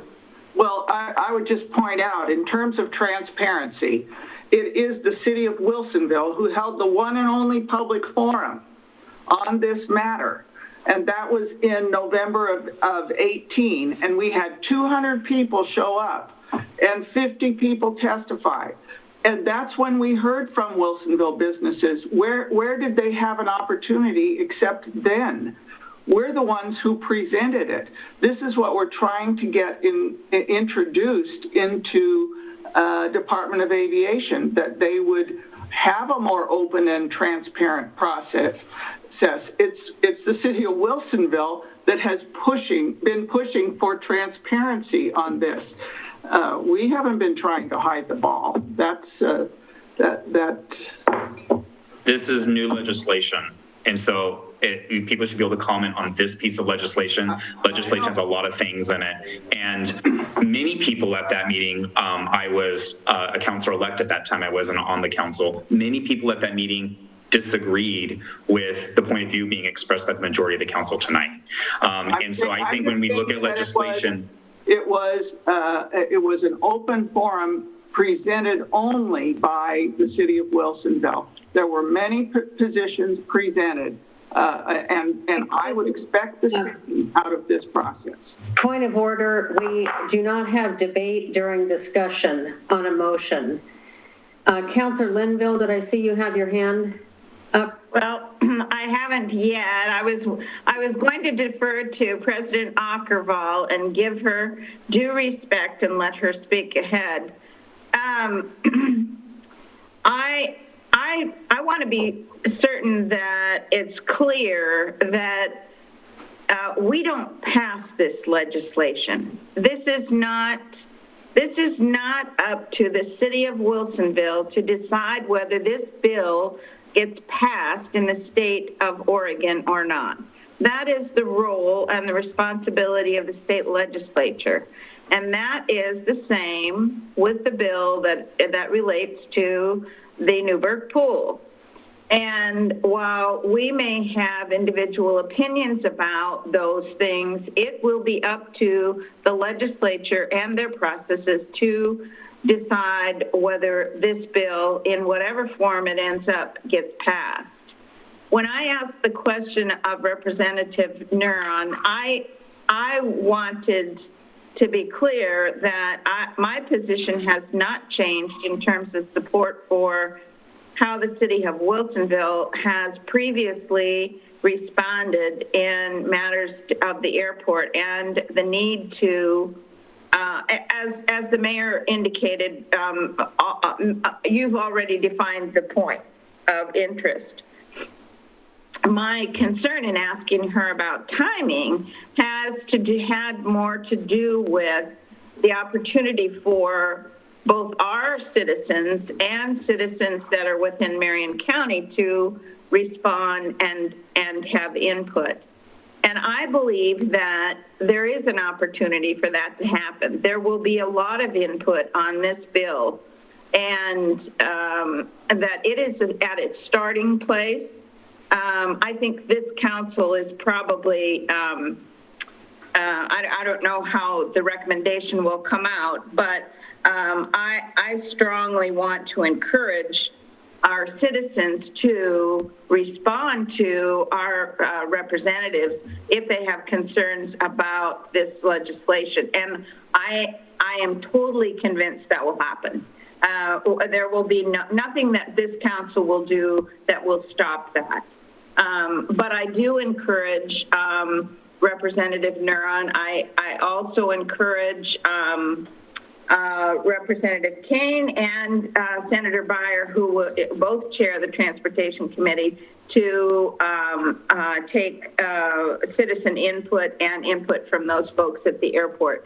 my question about whether it made a difference about whether we responded to Representative Neuron at our meeting or 2 weeks later had mostly to do with making sure that there was an opportunity for citizens to have input. And I would just say, I don't think that there is a rush to timeline that would force people to either have their comments tonight or never be heard. I believe there will be plenty of opportunity for them to be heard.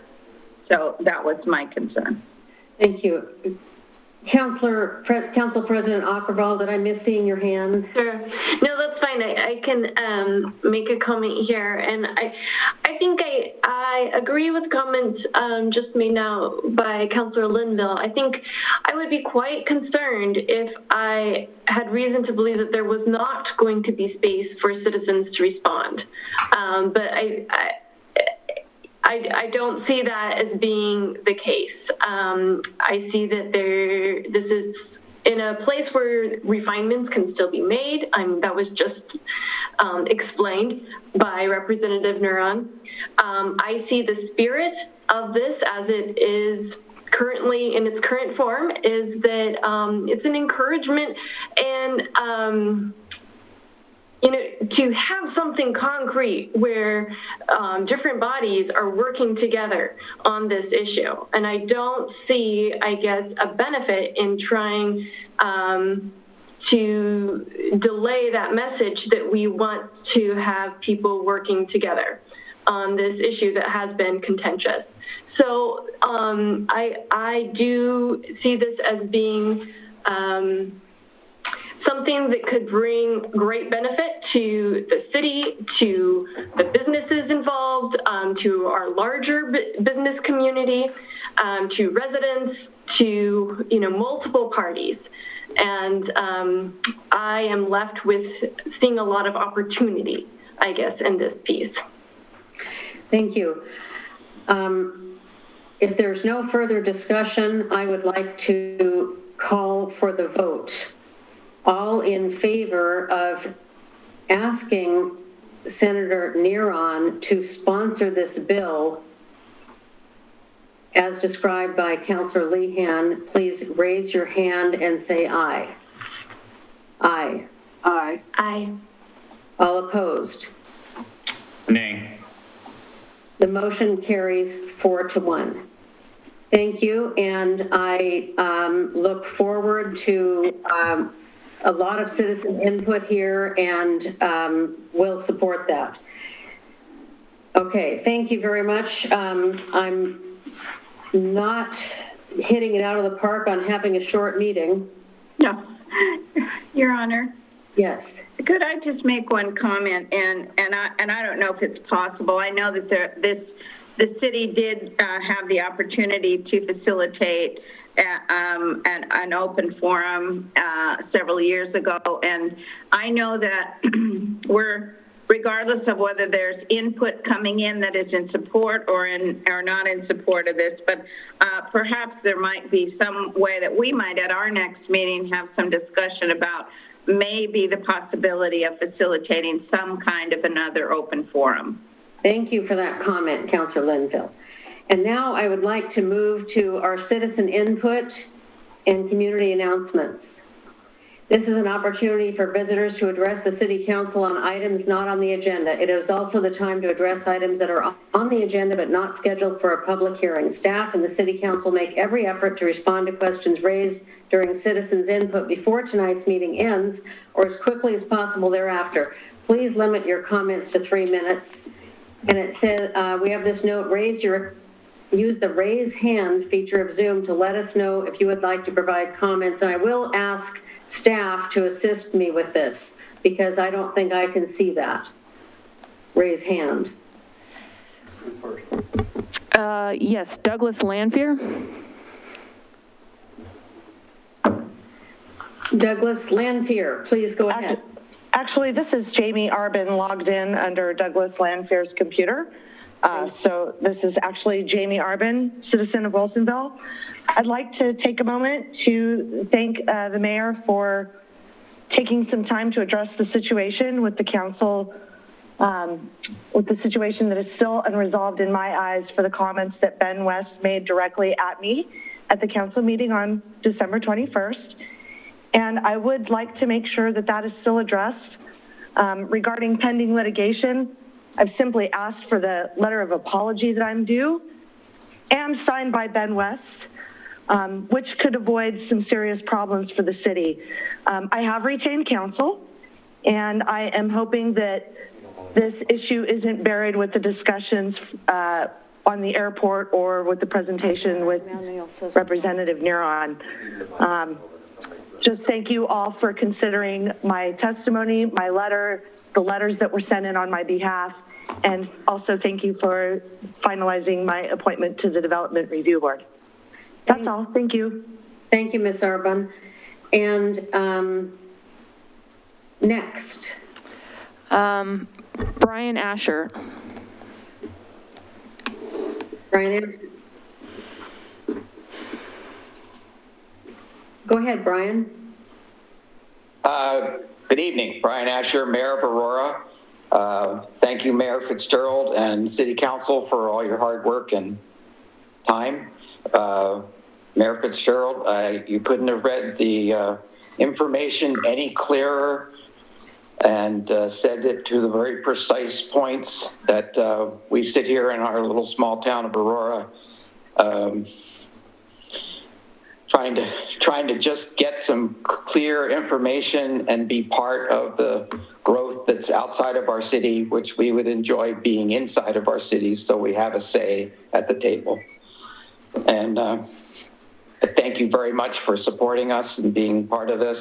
And Representative Neron, thank you for putting this together. This is a well-needed thing that's been going on here for 25, 30 years in Aurora at the airport. And I'd like to be friends.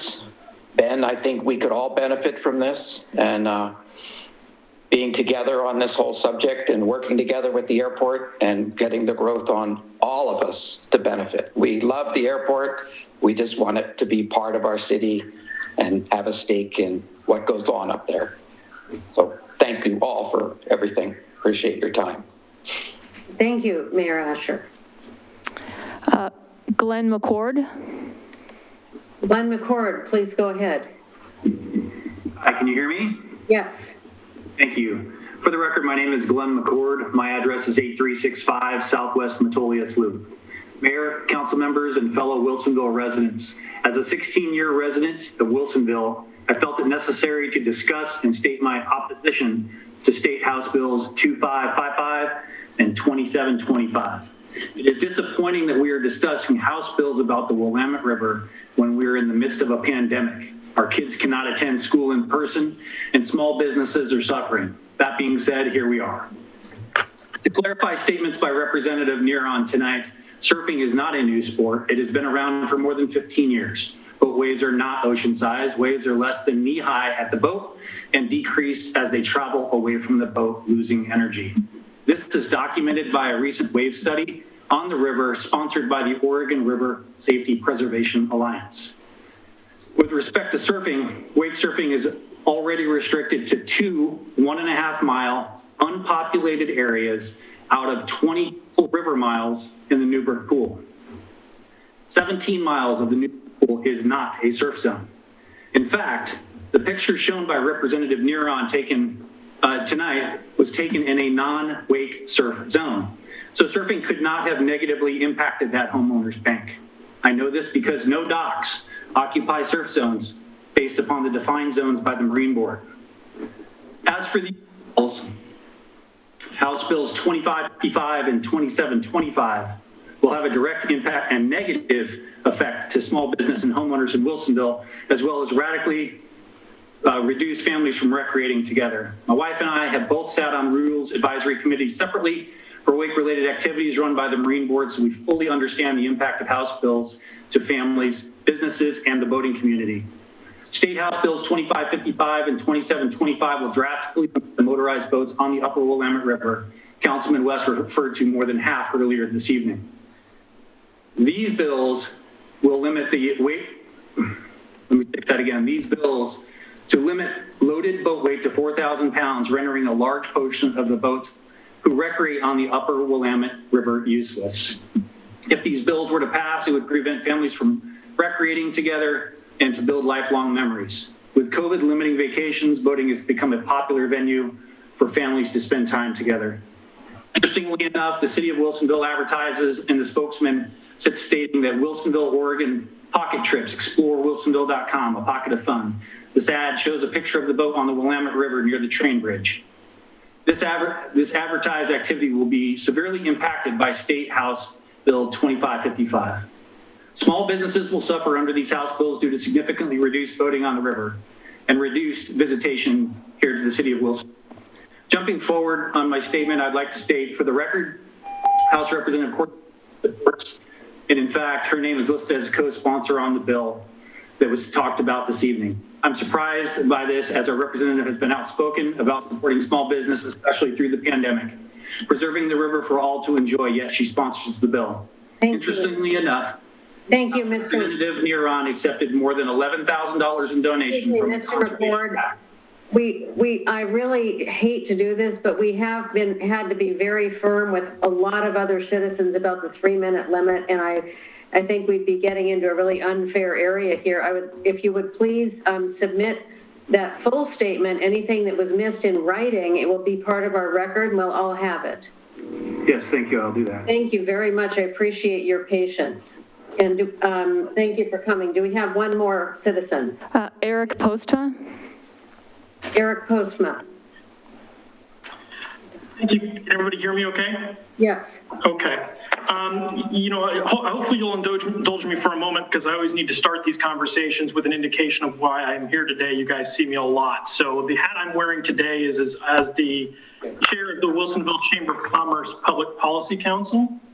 And so I'll be speaking about that today. For those of you who are not aware, I'm also counsel for the Chamber of Commerce in the pending appeal, but I will not be talking about the LUBA action or anything else in that regard. And I will tell you that I've had a conversation with Barbara Jacobson today, and so she's aware of the fact that I'll be presenting, and I won't be going down that road. I had prepared some remarks, but I'm kind of putting those completely to the side because of the order that things happened today. And I want to make sure that this council understands the position of the business community. And there's two important things that I would say. And the first of that is that the proposed legislation as it stands right now, and I understand, of course, it may change as this goes along, but what it's requiring is something of a super process for land use. It requires longer notice periods than are otherwise required under state statutes and regulations and a lot of local ordinances. It ties the hands of the board that's going to be considering it by saying it must leave the public hearing open for a period of time. Rather than giving that board discretion, and it requires an intergovernmental agreement with designated parties, which is not something that is required by statute or regulation otherwise. But I think more importantly, what I want to bring up to this council today is that Councilor Linville had brought up a valid point, which is that it's important to listen to everybody because there's been a lot of talk about how. When it comes to airport issues, there's concern about the process being open and transparent. And I must say I'm a little bit concerned that didn't happen today. Myself and the Chamber of Commerce are here to provide information, but when a motion was brought up in order to hear citizen comments before a vote took place, it didn't happen. I don't have the years in this as Councilor Lehan does, but I've been doing this airport issue for a long time. And I tell you that I'm struggling to think of an opportunity where that the council actually had a vote following an open process whereby the public and others could comment. And today that happened again, and it's disappointing. I would suggest that there's lots of talk about how contentious this process is.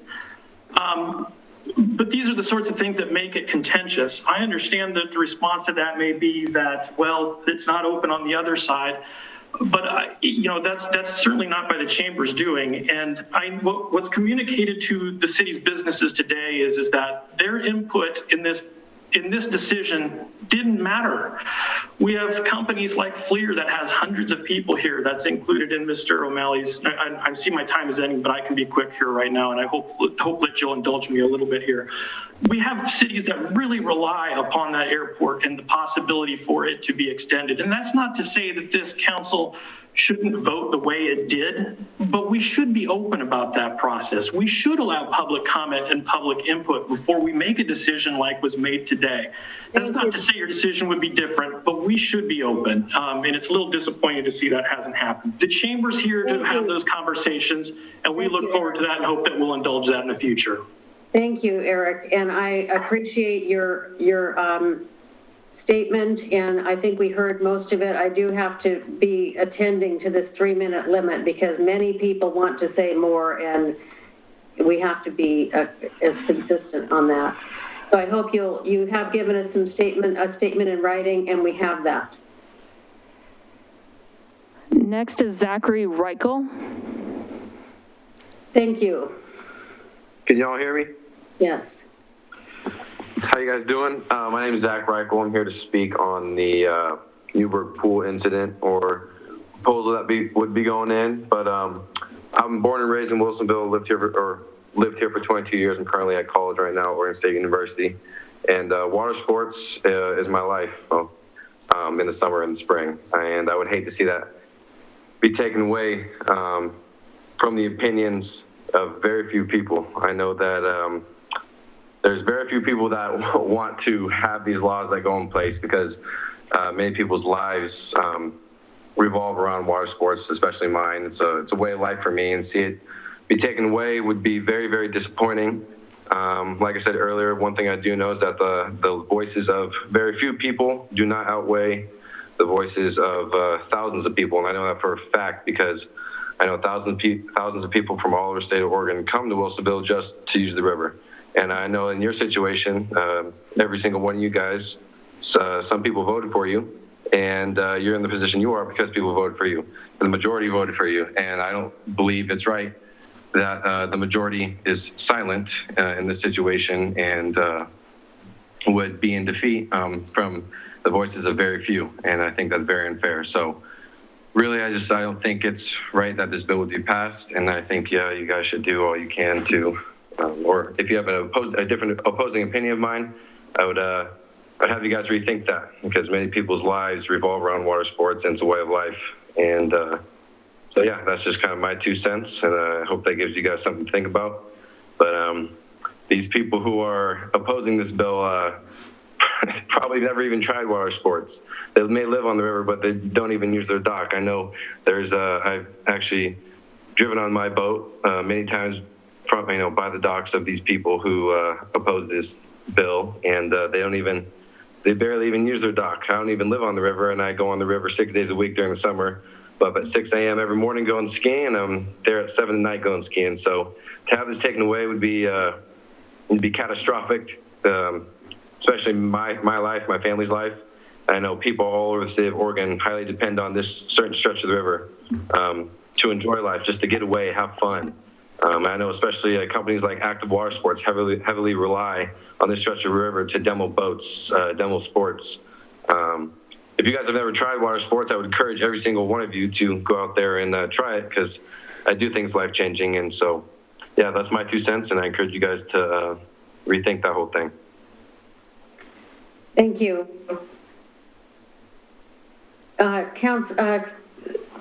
City Manager Cosgrove. I don't like interrupting during public comment. I think people should express their viewpoints. I would like to remind people that this is not a city issue. The city council has taken no position on this proposed legislation. You have no role in this legislation. It is a state government issue.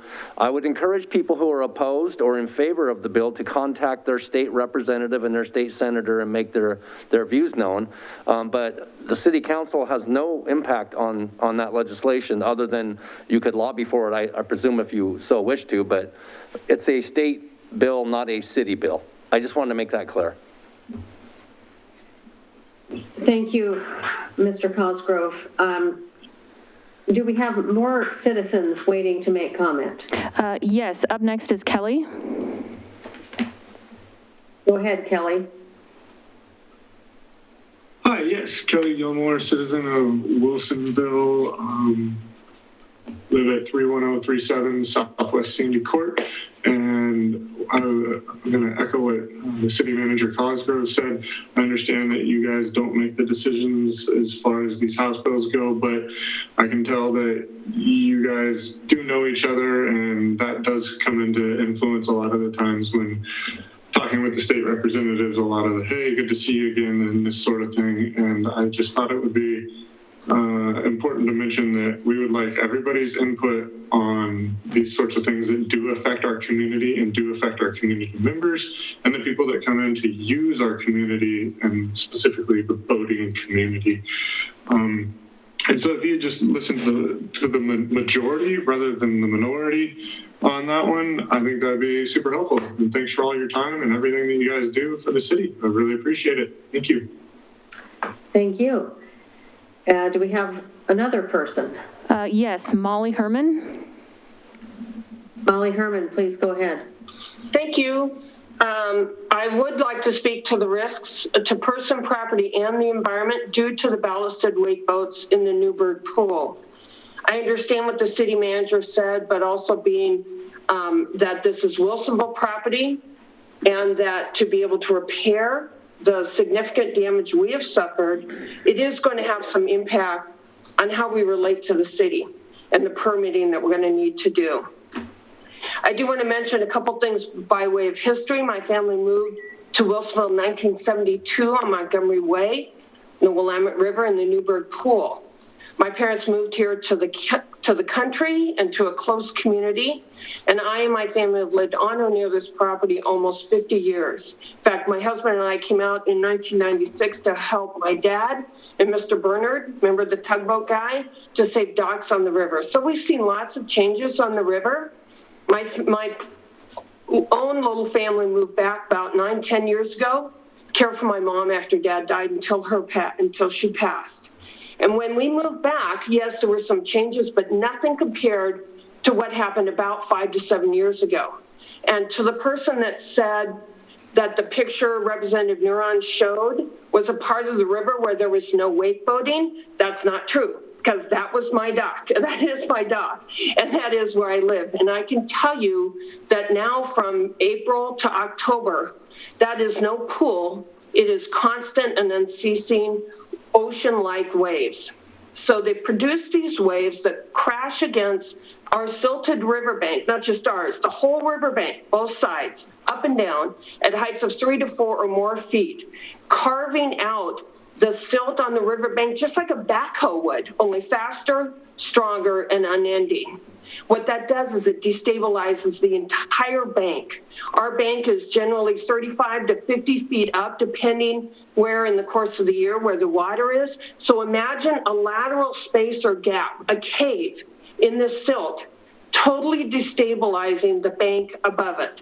I don't know how many cubic feet that is. I'm not a geotechnician, although I'm about to become one, because about 3 weeks ago, not during a storm, about 100 plus high cottonwood at the top of our bank crashed. It wasn't during one of the storms. It just crashed down, took trees with it, and huge swaths of the bank with it.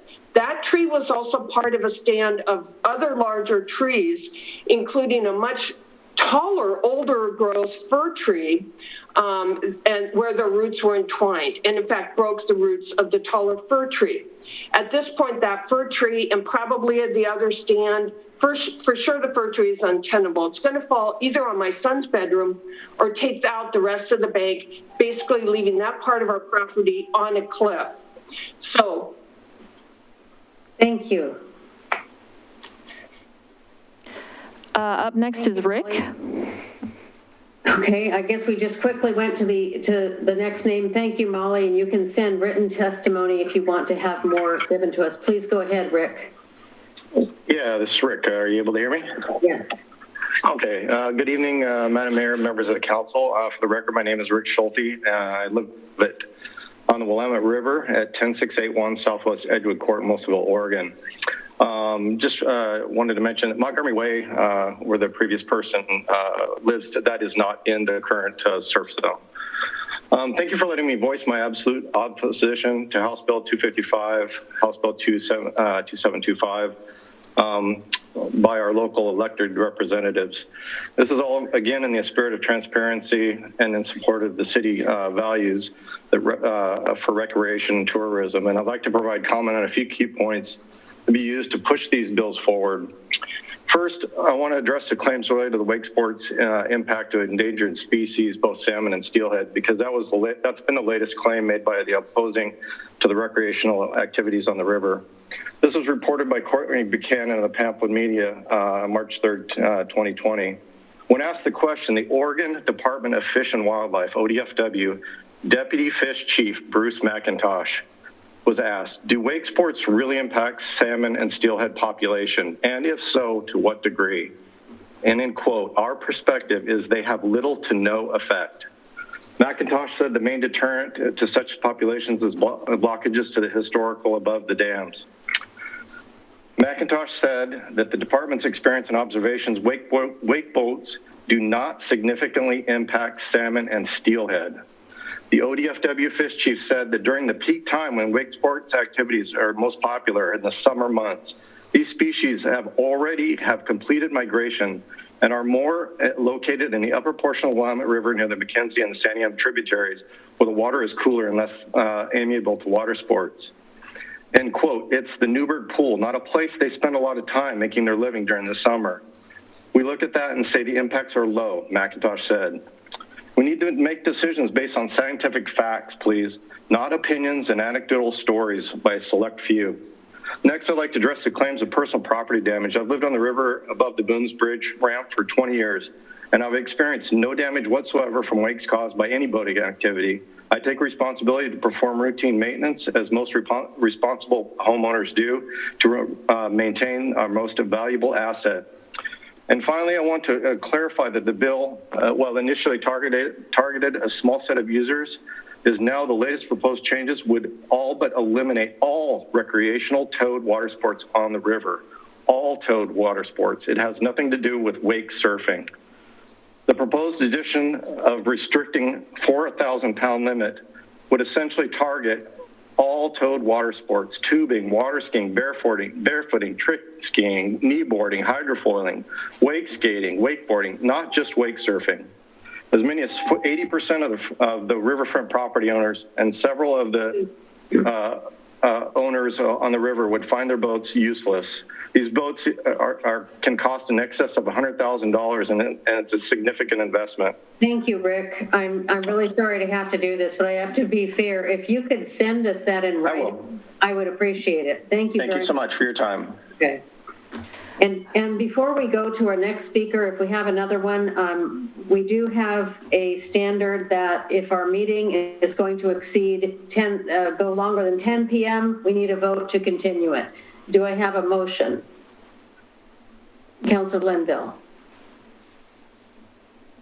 Your Honor, I move that we extend our meeting beyond 10 o'clock. Do I have a second? All in favor? I'll second. All in favor? Aye. Aye. Aye. Opposed? No. The motion carries 4-1. Do we have any more public citizen input waiting? Yes, we do. And if there's any other attendees that would like to speak, please remember to use the Zoom raised hand feature in order to let us know that you would like to speak. Up next is Darby Collins. Go ahead. Hi, my name's Darby Collins. I'm a homeowner in Wilsonville, and we live on the river. The house has been on the river for about 25 years. And since I want to go back, I'm in total support of this bill, and I'm so grateful to Representative Neron to bring it forward, because we have a dock, we have a boat, and we have had extensive damage from these large, heavy boats that really crash in. They do create wakes the size of over 4 feet.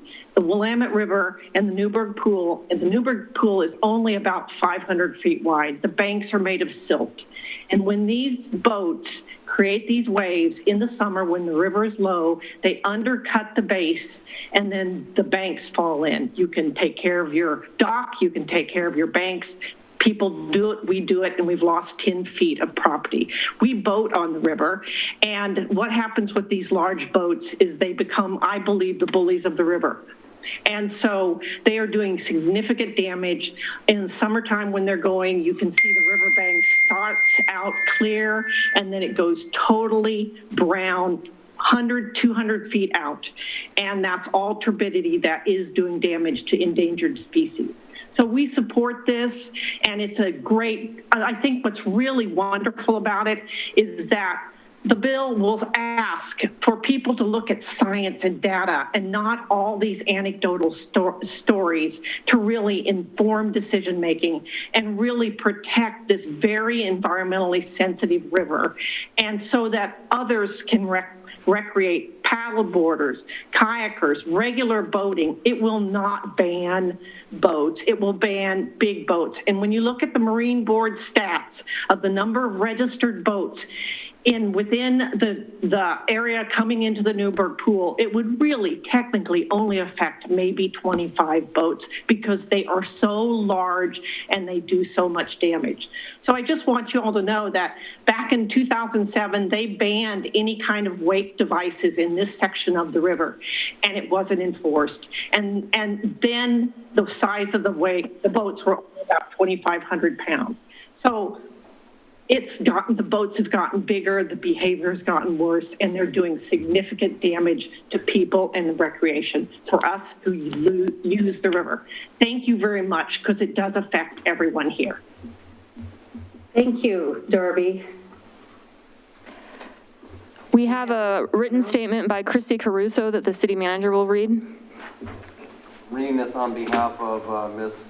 Christy Caruso, who lives on the upper Willamette River. Her family has lived on the river for 19 years. They water ski, paddleboard, kayak, wake surf, jet ski, and swim for fitness. They would like to continue enjoying the river in the same manner they have for 19 years, raising their family while enjoying the water. The new bills limiting what they can do on the river are preposterous. People have been water skiing on the river for 50 years. These bills will stop even the purest of water sports. These bills are not based on any kind of study or research. They are ridiculous. These bills are obviously introduced by people who do not live on the river. This is their home. There is no evidence water sports impact the environment in a negative manner. Water flowing right now today at the highest level of the year does more erosion than any 100 boats. That is Mother Nature, not motorboats. As a House representative, please consult those of us who live on the river and use the river as to how to best handle problems related to increased boat traffic. There are many solutions that are fair and balanced. Banning boats is not one of them. This is another case of the voice of a few unaffected individuals ruling for the voice of the many who are affected. Sincerely, Chrissy Caruso. Thank you. Have we completed our citizen input and community announcements? We have. Thank you. Whoops. I will now go. I'm sorry, Mayor. I'm just getting informed that we have one more? Yes. One more. I'm sorry. We have one more. Joanne Criscione? Joanne. Go ahead. Hello, Mayor Fitzgerald and council members. I appreciate you taking this time. I know this is not really your topic, but I appreciate you taking the time to look into the issue of impacts of water sports in the Newburgh Pool. There is no desire to ban wake sports in the Newburgh Pool. We have noticed and we have documented and we have pinned banks and done studies to show that the increase in size of the boats that are recreating in the Newburgh Pool have a different impact than boats that were recreating 10 years ago. What we're looking for is for the Oregon State Marine Board, and we've been testifying to this issue for very many years, is we're looking for the Oregon State Marine Board to use science and data and documented, wakes and erosion, to use science and data to make decisions so that we're not pitting neighbor against neighbor. And the documents and the science exist, and those things are available for people to discuss. And I think it's a topic that needs to be discussed in a reasonable and respectful manner by all sides. I think that the Newburgh Pool is a very unique waterway in that it has very vertical, soft sediment banks, and the impact of the wakes is different than it is in other areas such as lakes. This is an issue that's being discussed across the country and studied across the globe. So it's not just a private citizen wanting a private river issue. It's a global issue, and one that needs addressing. So we just really want to be fair to everybody and look at what is a sustainable activity in this very sensitive waterway. Thank you. Your Honor, we have two more. Jody? Yes, go ahead, Jody. Yes, hi. Good evening, Madam Mayor and members of the council. My name is Jody Schulte, and I live on the Willamette River at 10681 Southwest Edgewood Court in Wilsonville, Oregon.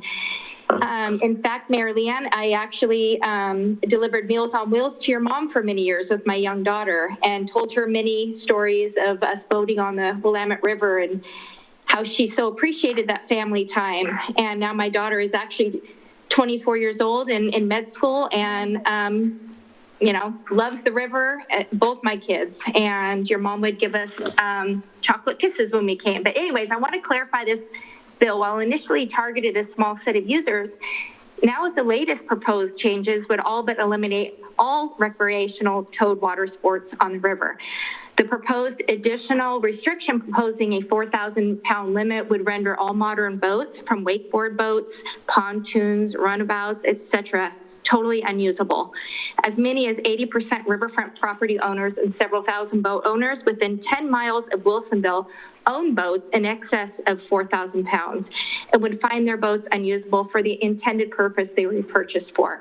At a time right now when Oregon, in fact, all of America the world is facing the most devastating pandemic in 100 years, along with the unimaginable economic hardships experienced by so many. I don't understand how these bills can be a priority for our elected officials.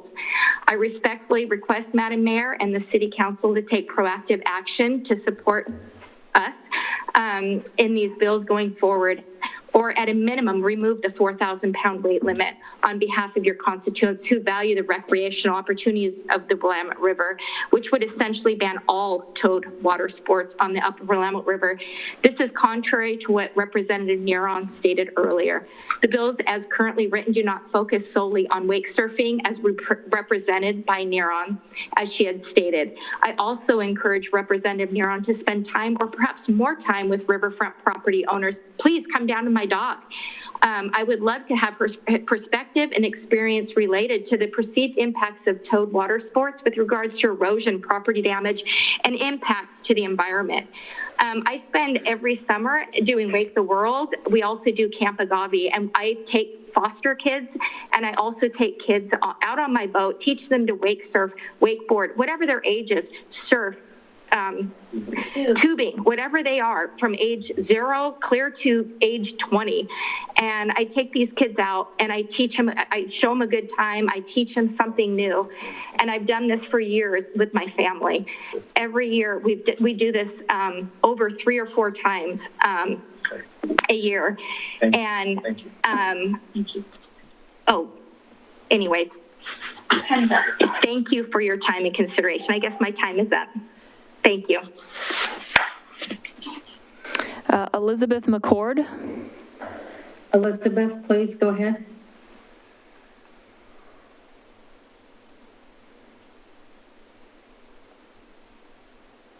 You may be muted. Sorry, now can you guys hear me? Yes. Okay, thank you. Hello, for the record, my name is Elizabeth McCord, and my address was submitted on my speaker email card. Mayor Fitzgerald and councilors, I'm a Wilsonville resident and a river homeowner who has enjoyed many water recreational activities on the Willamette River. Our city residents have a stake in the current proposed legislation. I've also enjoyed wake sports for many years, as they have been around for about 20 to 30 plus years, and those within the boating community understand and know that. I have been concerned with the continued proposed legislation that has been aimed at limiting boating activities in certain boats based upon prejudicial misconceptions without supporting current and topic-appropriate scientific literature for their position. At this time last year in January 2020, I was sitting in a room at the Wilsonville Library participating as a river homeowner member for a rules advisory committee with the Oregon State Marine Board. New rules were recommended and later implemented for summer 2020. These rules have greatly impacted Wilsonville residents and surrounding communities. The discussion of boat weights was also discussed at that meeting, as I brought a list of boat weights to the meeting. In November 2019, I emailed our state representative, Courtney Neron, regarding the river boating issue. I again reached out in February 2020. We were scheduled to talk, and then I was rescheduled a few times as COVID concerns were taking precedence, and rightly so. I was hoping to speak with our local representative, who is also a Wilsonville resident, about my position and what I've learned through my involvement on this issue. My experience with the Rules Committee left me dismayed with how neighbors and community members interacted with those who may have a different position than their own. I continually ask for the scientific studies and literature that support and demonstrate causation and not correlation for the position to limit recreation on the Willamette River, as the Willamette is an open and public waterway, as all waterways are in Oregon. If boats are restricted and natural erosion continues to occur on an active, constantly moving, and variable diverse waterway, then what? I'm very disappointed and discouraged to see that Representative Neron is sponsoring this new proposed House bill. Her office did not reach out to me to reschedule our conversation from earlier in the year. After hearing her talk to her council tonight, I'm very frustrated. A conversation with a constituent with a different point of view on this topic was not a priority for her to reschedule. Her re-election campaign never mentioned her desire to limit boats by weight on the Willamette, a proposal that would have greatly impacted Wilsonville residents. I continue to hope for our city to be transparent and council members and our mayor to be representative for all residents and to be an advocate for our city and its residents. Thank you for your time and your consideration.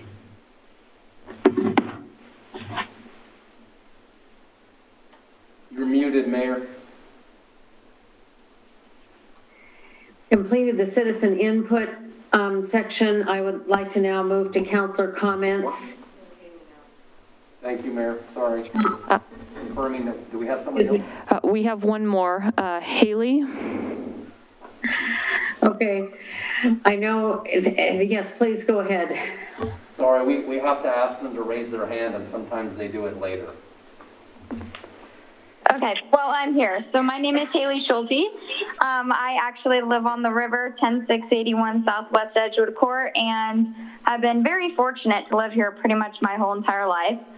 My family and I are avid boaters, starting with tubing when we were younger, skiing, slalom skiing, surfing, hydrofoiling, kneeboarding, and I actually have also been a part of Wake the World, like someone else spoke earlier. So we take really pride in joining that. So we're very fortunate to be able to have this in our backyard, and we realize not every kid has that. So we take that initiative to take foster kids out boating, and we teach them everything, and they didn't even know this exists. So honestly, the fact that people want to take this away from us is honestly, it's sickening. And the fact that us who actually do live on the river and we realize that what we have in our backyard is not what most kids even have, and our way to, you know, share that with other people is like my pride and joy. Like I would way rather sit there and teach others how to do what I've grown up to learn how to do, than even enjoy it myself. So the fact that people are so distraught that their dogs and their, you know, backyards that you live on the river, I mean, it's maintenance. You have to keep up the docks. And I also have just moved back from college, and I'm living here right now during the winter. And I can tell you one thing, the biggest thing that causes erosion is winters. You look in our backyard, and there are literally chunks of land floating down the river. So you cannot tell me that, you know, the 2-3 months of summer we get with the boats and surfing causes all the erosion. So I would love for more scientific research to be done to actually state that. And also, I'd really like to reiterate that it is very unsafe that they have now locked down the river so we can only do it in certain areas. And now when we do have to get in the river to even enjoy it, we literally are constantly stressed about another boat running us over. So now we're putting our lives at danger because we have all these boats in one tiny area, and we are now scared that we're about to get run over because we're all going in circles around each other in one area. So honestly, best idea, open the river up, let people enjoy it. And I mean, then the river will be equally used. And so then those, you know, parts of the river will not be just pummeled. And I also wanted to respond to City Manager Brian Cosgrove regarding the city's role in state legislation. I don't understand this statement, as most of this meeting has been dedicated to development of the Aurora Airport, which I don't believe is in the Wilsonville city limits. Am I missing something? So please just kind of wanted to ask Brian that. And I thank you guys all for your time. And I hope you consider all of the time we've spent and how much the Willamette River means to everybody, kids and families. Thank you, Haley. Okay, thank you very much. And we're now closing the citizen comment period. And I'm sure Mr. Cosgrove can speak to you by phone later. We do have a very late meeting, so we're going to go to councilor comments. Council President Ackerval. Sure, thank you. I'll try to be very quick here. Since our last regular scheduled council meeting, I attended the Washington County Coordinating Committee meeting on January 11th as an alternate, and look forward to deeper understanding of the topics covered by that group. On January 12th, there was the Clackamas County Business Alliance did a session on the Here Together work addressing homelessness, and shared a little bit about the distribution of the resources from that ballot measure, excuse me. And I listened to that presentation, as well as on January 13th, there was a webinar presented by Rethinking Homelessness on the eviction crisis. And I believe Councilor Linville actually drew our attention to this webinar, and I appreciate her doing so, and listened in that presentation as well. Upcoming, there will be a Willamette Intake Facilities meeting on January 25th, which I plan to attend, as well as our Budget Committee mid-year review meeting is this coming Tuesday. And on Wednesday, on January 27th, the school district will be hosting an Equity Summit, which I plan to attend as well. As well as on the 28th, it's a busy week, the LOC's Day at the Capitol is taking place, and concluding at the end of the day with, I believe we have an opportunity to talk with the community members participating in Citizens Academy. Thank you. Thank you, Council President Ackerval. Councilor Lehan.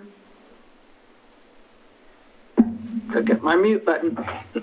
Okay, well, this last week I did a very nice presentation that I did for, had a very nice meeting with the Charbonneau Women's Club, and did a presentation that, oddly enough, was mostly about the Newburgh Pool. but it was the historical piece from 10,000 years ago to about 150 years ago.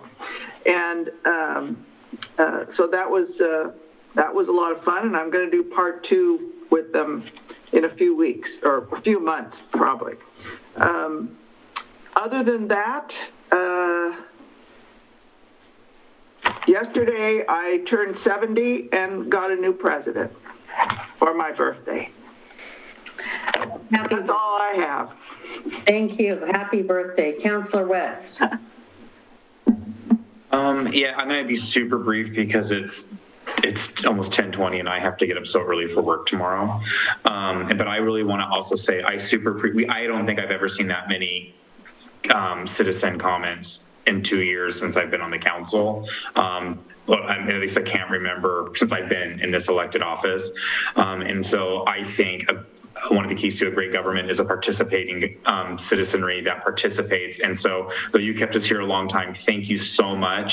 No, we cannot vote on this issue, but it does impact Wilsonville. We do have a voice. We do lobby. We do have the ear of policymakers. And so please continue to let us know on any issue that you think affects Wilsonville. Please come before us under citizens' concerns and share your issue with us in support or in opposition. And I am really tired, so I'm going to leave it at that. But I do want to thank every single one of those people opposed or in favor of that. And I think it's also key because I believe Neuron was listening again, that she tried to stay and listen too. So that's good. And maybe we should consider making this a legislative priority. We talked about our legislative priorities today about what we care about in Wilsonville and lobbying. I don't know. I'm just learning a lot about this issue in more depth tonight than I knew previously. So thank you, citizens and neighbors, for sharing that with us. Thank you. And Councillor Linville.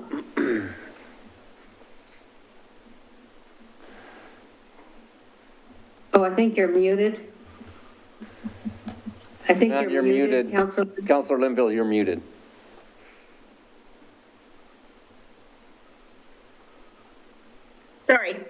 Sorry, thank you. Thank you, Your Honor. I will be brief as well. I will be attending, I attend the Charbonneau Country Club Civic Affairs meeting once a month and give them an update on issues that relate to the city of Wilsonville, so I will be giving that report.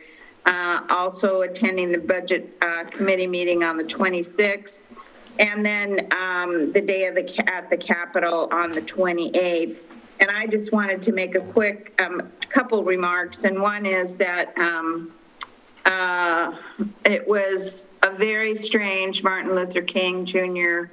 holiday this year, and really kind of felt powerless in terms of trying to celebrate and to make an impact on that day. Very, very different this year. But I did want to mention that February is Black History Month, and that will certainly start on the 1st. And I think it's an opportunity for us to, in the city, to ensure that in the ways that we can, that we will celebrate our citizens that are not in great numbers in the city of Wilsonville, but that we appreciate and will help celebrate Black history for the month. And my apologies, Mayor, for missing my meeting on the Clackamas County Coordinating Committee Metro Subcommittee. I got confused about the dates, and so I will certainly take that responsibility very seriously from this point on. Well, I think that's fair. They gave you 2 different dates, or they gave you the wrong date. So we've got opportunity for many more meetings.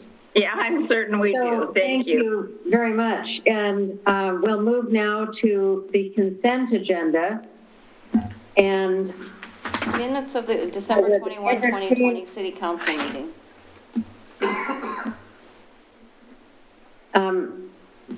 Excuse me, may I have a motion to approve the minutes of the December 21st, 2020 City Council meeting? Your Honor, I move to approve the consent agenda as read. Your Honor, I second. All in favor? Aye. Aye. Aye. Opposed? Thank you for that. Any new business? No. Hearing none. Any continuing business? We have none. We are now moving to our public hearing for Resolution 2871. And Ms. Jacobson, is this the point to read the description of the type of hearing? Yes. A resolution authorizing a supplemental budget adjustment for fiscal year 2020-2021.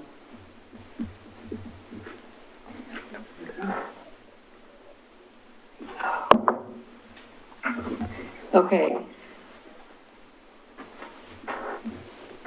Do you need a motion? I have a motion. Wait, I just need some parliamentary advice here. No. You just need to, you need to open the public hearing with your legislative script, Mayor. Thank you. It's just a resolution. I call to order the Wilsonville City Council public hearing on ordinance number 2871, as has been.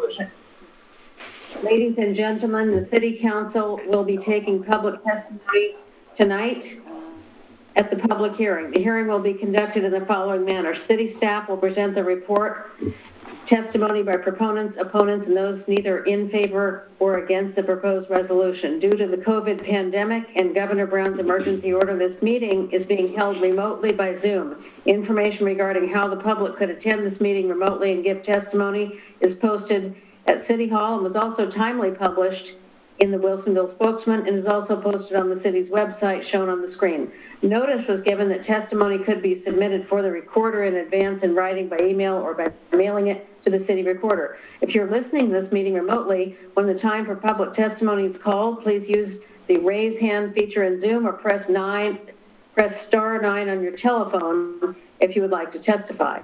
If you prefer and have not already done so, you may also submit written testimony by email at any time before the public hearing is closed by emailing the city recorder at the email address now being shown on the screen. Any testimony sent by email will be read into the record.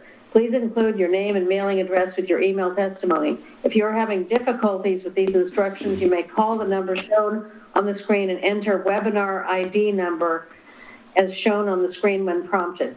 When called up to testify, state your full name and address for the record. I request from those providing testimony not to repeat testimony that has already been given to the City Council. Simply indicating you agree with the prior testimony given by a speaker you identify is sufficient.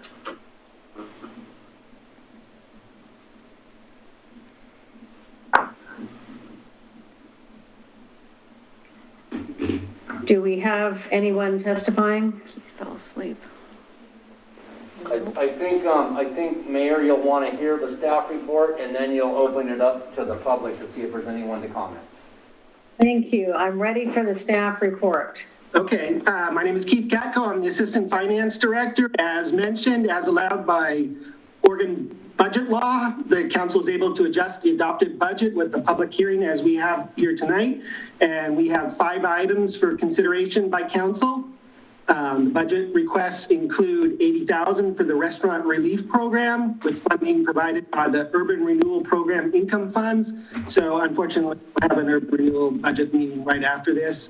Additionally, we have $15,865 for park maintenance for an information technology issue. An additional $125,968,000 split between the sewer and the stormwater for the CCTV inspection equipment that Martin Malvano gave a presentation on earlier. And then we have $112,365 for an additional budget for contract award related to the Coral Creek River Green Station Rehab Project with funding from the Sewer Operating Fund. And finally, we have a net zero transfer of funds between a couple CIPs, but those are net zero, and those are outlined in the staff report as well as in the resolution. So 5 items for consideration. Do we have any members of the public wishing to testify? I think at this point you would want to check with your counselors to see if they have any questions of staff, and then we would open it up for the public. Thank you. I'm sorry, it's late. Counselors, do you have any questions for staff on these matters which we did discuss earlier? I see no questions.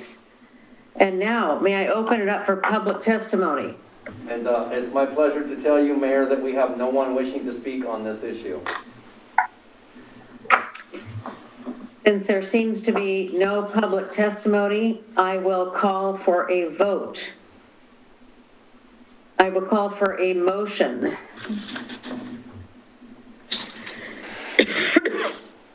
Do I have a motion to support resolution number 2871? Mayor? I move Mayor, sorry. This has been the weirdest meeting I think I've ever been involved in. Apparently we do have now someone raising their hand in the virtual lobby, so. Your Honor, Jody Schulte. We just need to make sure that Ms. Schulte is wanting to speak on this public hearing topic and not another issue. Oh, okay. Just unraise your hand. I did. I said unmute. Hello? Yes, Ms. Schulte, is regarding the budget amendment here? No. What am I doing? I'm not on. Hello? Yes, you are on. Hello. I just muted her. Okay, Mayor, give us a second. I'm going to clarify with the citizen whether they're wanting to speak on the public hearing item or on another issue. If it's on another issue, we'll have to tell them that they'll have to send us an email and we'll get it to council. Can you do that, Beth? I just asked her to unmute, so she has to allow it on that end. Okay. She might not. They control the mute. We can hear you now. Ms. Schulte, are you wishing to address the council on the matter that they are under consideration? No, where do I go? Oh, no. Ms. Schulte? No. Okay. Can you hear me? I unraised my hand. Yes, Ms. Schulte, we can hear you. Are you wanting to speak on the public hearing item that council is currently considering or on another matter? No, I'm not. Okay, then I'm going to have to advise you that if you want to speak under public comment, that item has passed, but if you have something that you would like council to know, if you could email it to city staff, you can find the city recorder's email address on our website. We will make sure that council gets your comments and they will be shared and put into the record. Okay, thank you. You're welcome. She already spoke. So clarifying that was an unintentional potential comment not intended for this hearing, so I would like to return to asking for a motion to approve resolution 2871. Your Honor, I move to approve resolution number 2871. Do I have a second? I second. A second by Councilor Linville. All in favor? Aye. Aye. Motion carries 5-0. Now to city manager's business. I am going to mercilessly pass it to the city attorney. Legal business. And we have a written city manager's report. I encourage everyone to read it. It has a lot of good detail. Legal business. No legal business. The meeting of the city council is adjourned. Okay. And we will now don't leave. We have got urban renewal. We have an urban renewal meeting. We have to switch seats or anything? Nope, you can stay right here. We just have to adjourn this one and then reconvene in urban renewal. Can I leave Keith there? So I just adjourned the city council meeting, and I would now like to call to order a meeting of the urban renewal. Just a minute, I actually have to. Roll call.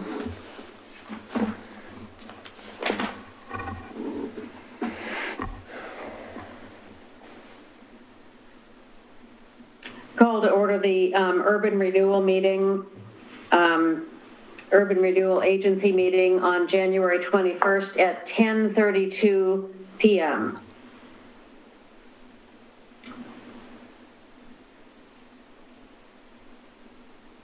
And I am actually just trying to find this on my agenda. Yeah, it's toward the back of the packet, but the next item on the agenda is roll call. Roll call. Okay, would the city recorder please do the roll call? Member Linville? Present. Member West? Here. Member Alcaral? Here. Member Lehan? Here. Chair Fitzgerald? Here.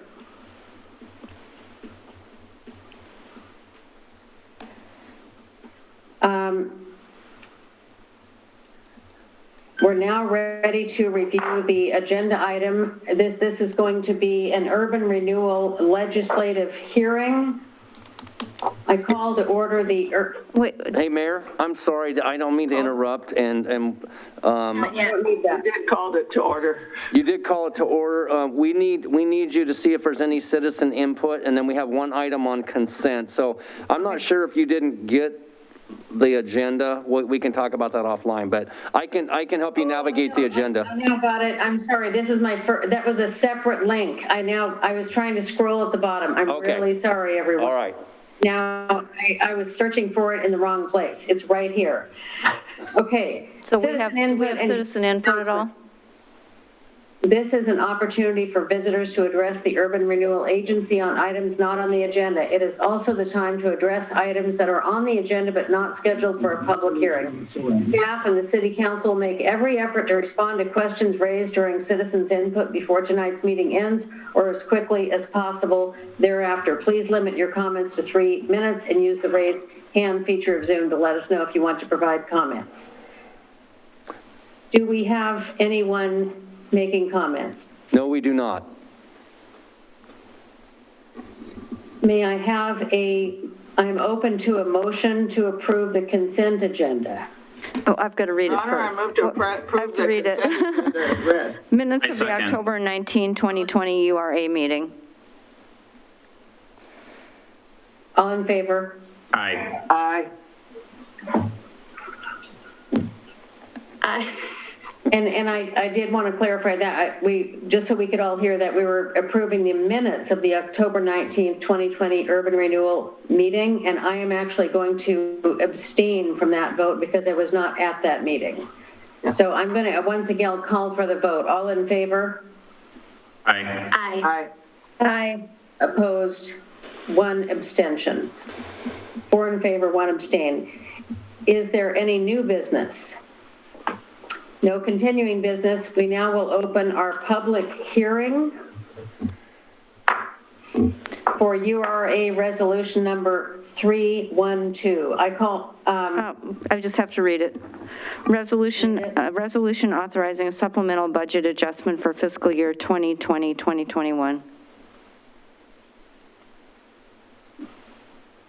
Ladies and gentlemen, the City Council will be taking public testimony tonight at the public meeting. The hearing will be conducted in the following manner. City staff will present their report, testimony by proponents, opponents, and those neither in favor or against the proposed resolution. Due to the COVID-19 pandemic and Governor Brown's emergency order, this meeting is being held remotely by Zoom. Information regarding how the public could attend this meeting remotely and give testimony is posted at City Hall and was also timely published in the Wilsonville Spokesman and is also posted on the city's website shown on the screen. Notice was given that testimony could be submitted for the record in advance by writing, by emailing or mailing it to the city recorder. If you are listening to this meeting remotely, when the time for public testimony is called, please use the raise hand feature in Zoom or press *9 on your telephone if you would like to testify. If you prefer and have not done so, you may also submit written testimony by email at any time before the public hearing is closed by emailing the city recorder at the email address now being shown on the screen. Any testimony sent by email will be read into the record. Please include your name and mailing address with your email testimony. If you are having difficulties with these instructions, you may call the number shown on the screen and enter webinar ID number shown on the screen when prompted. When called up to testify, state your full name and address for the record. I request that those providing testimony not repeat testimony that has already been given to the City Council. Simply indicating you agree with the prior testimony given by a speaker you identify as sufficient. Do we have any speakers? We do not have anyone wishing to speak under public comment, so you may close the public hearing. I will close the public hearing. Now I will call for a vote.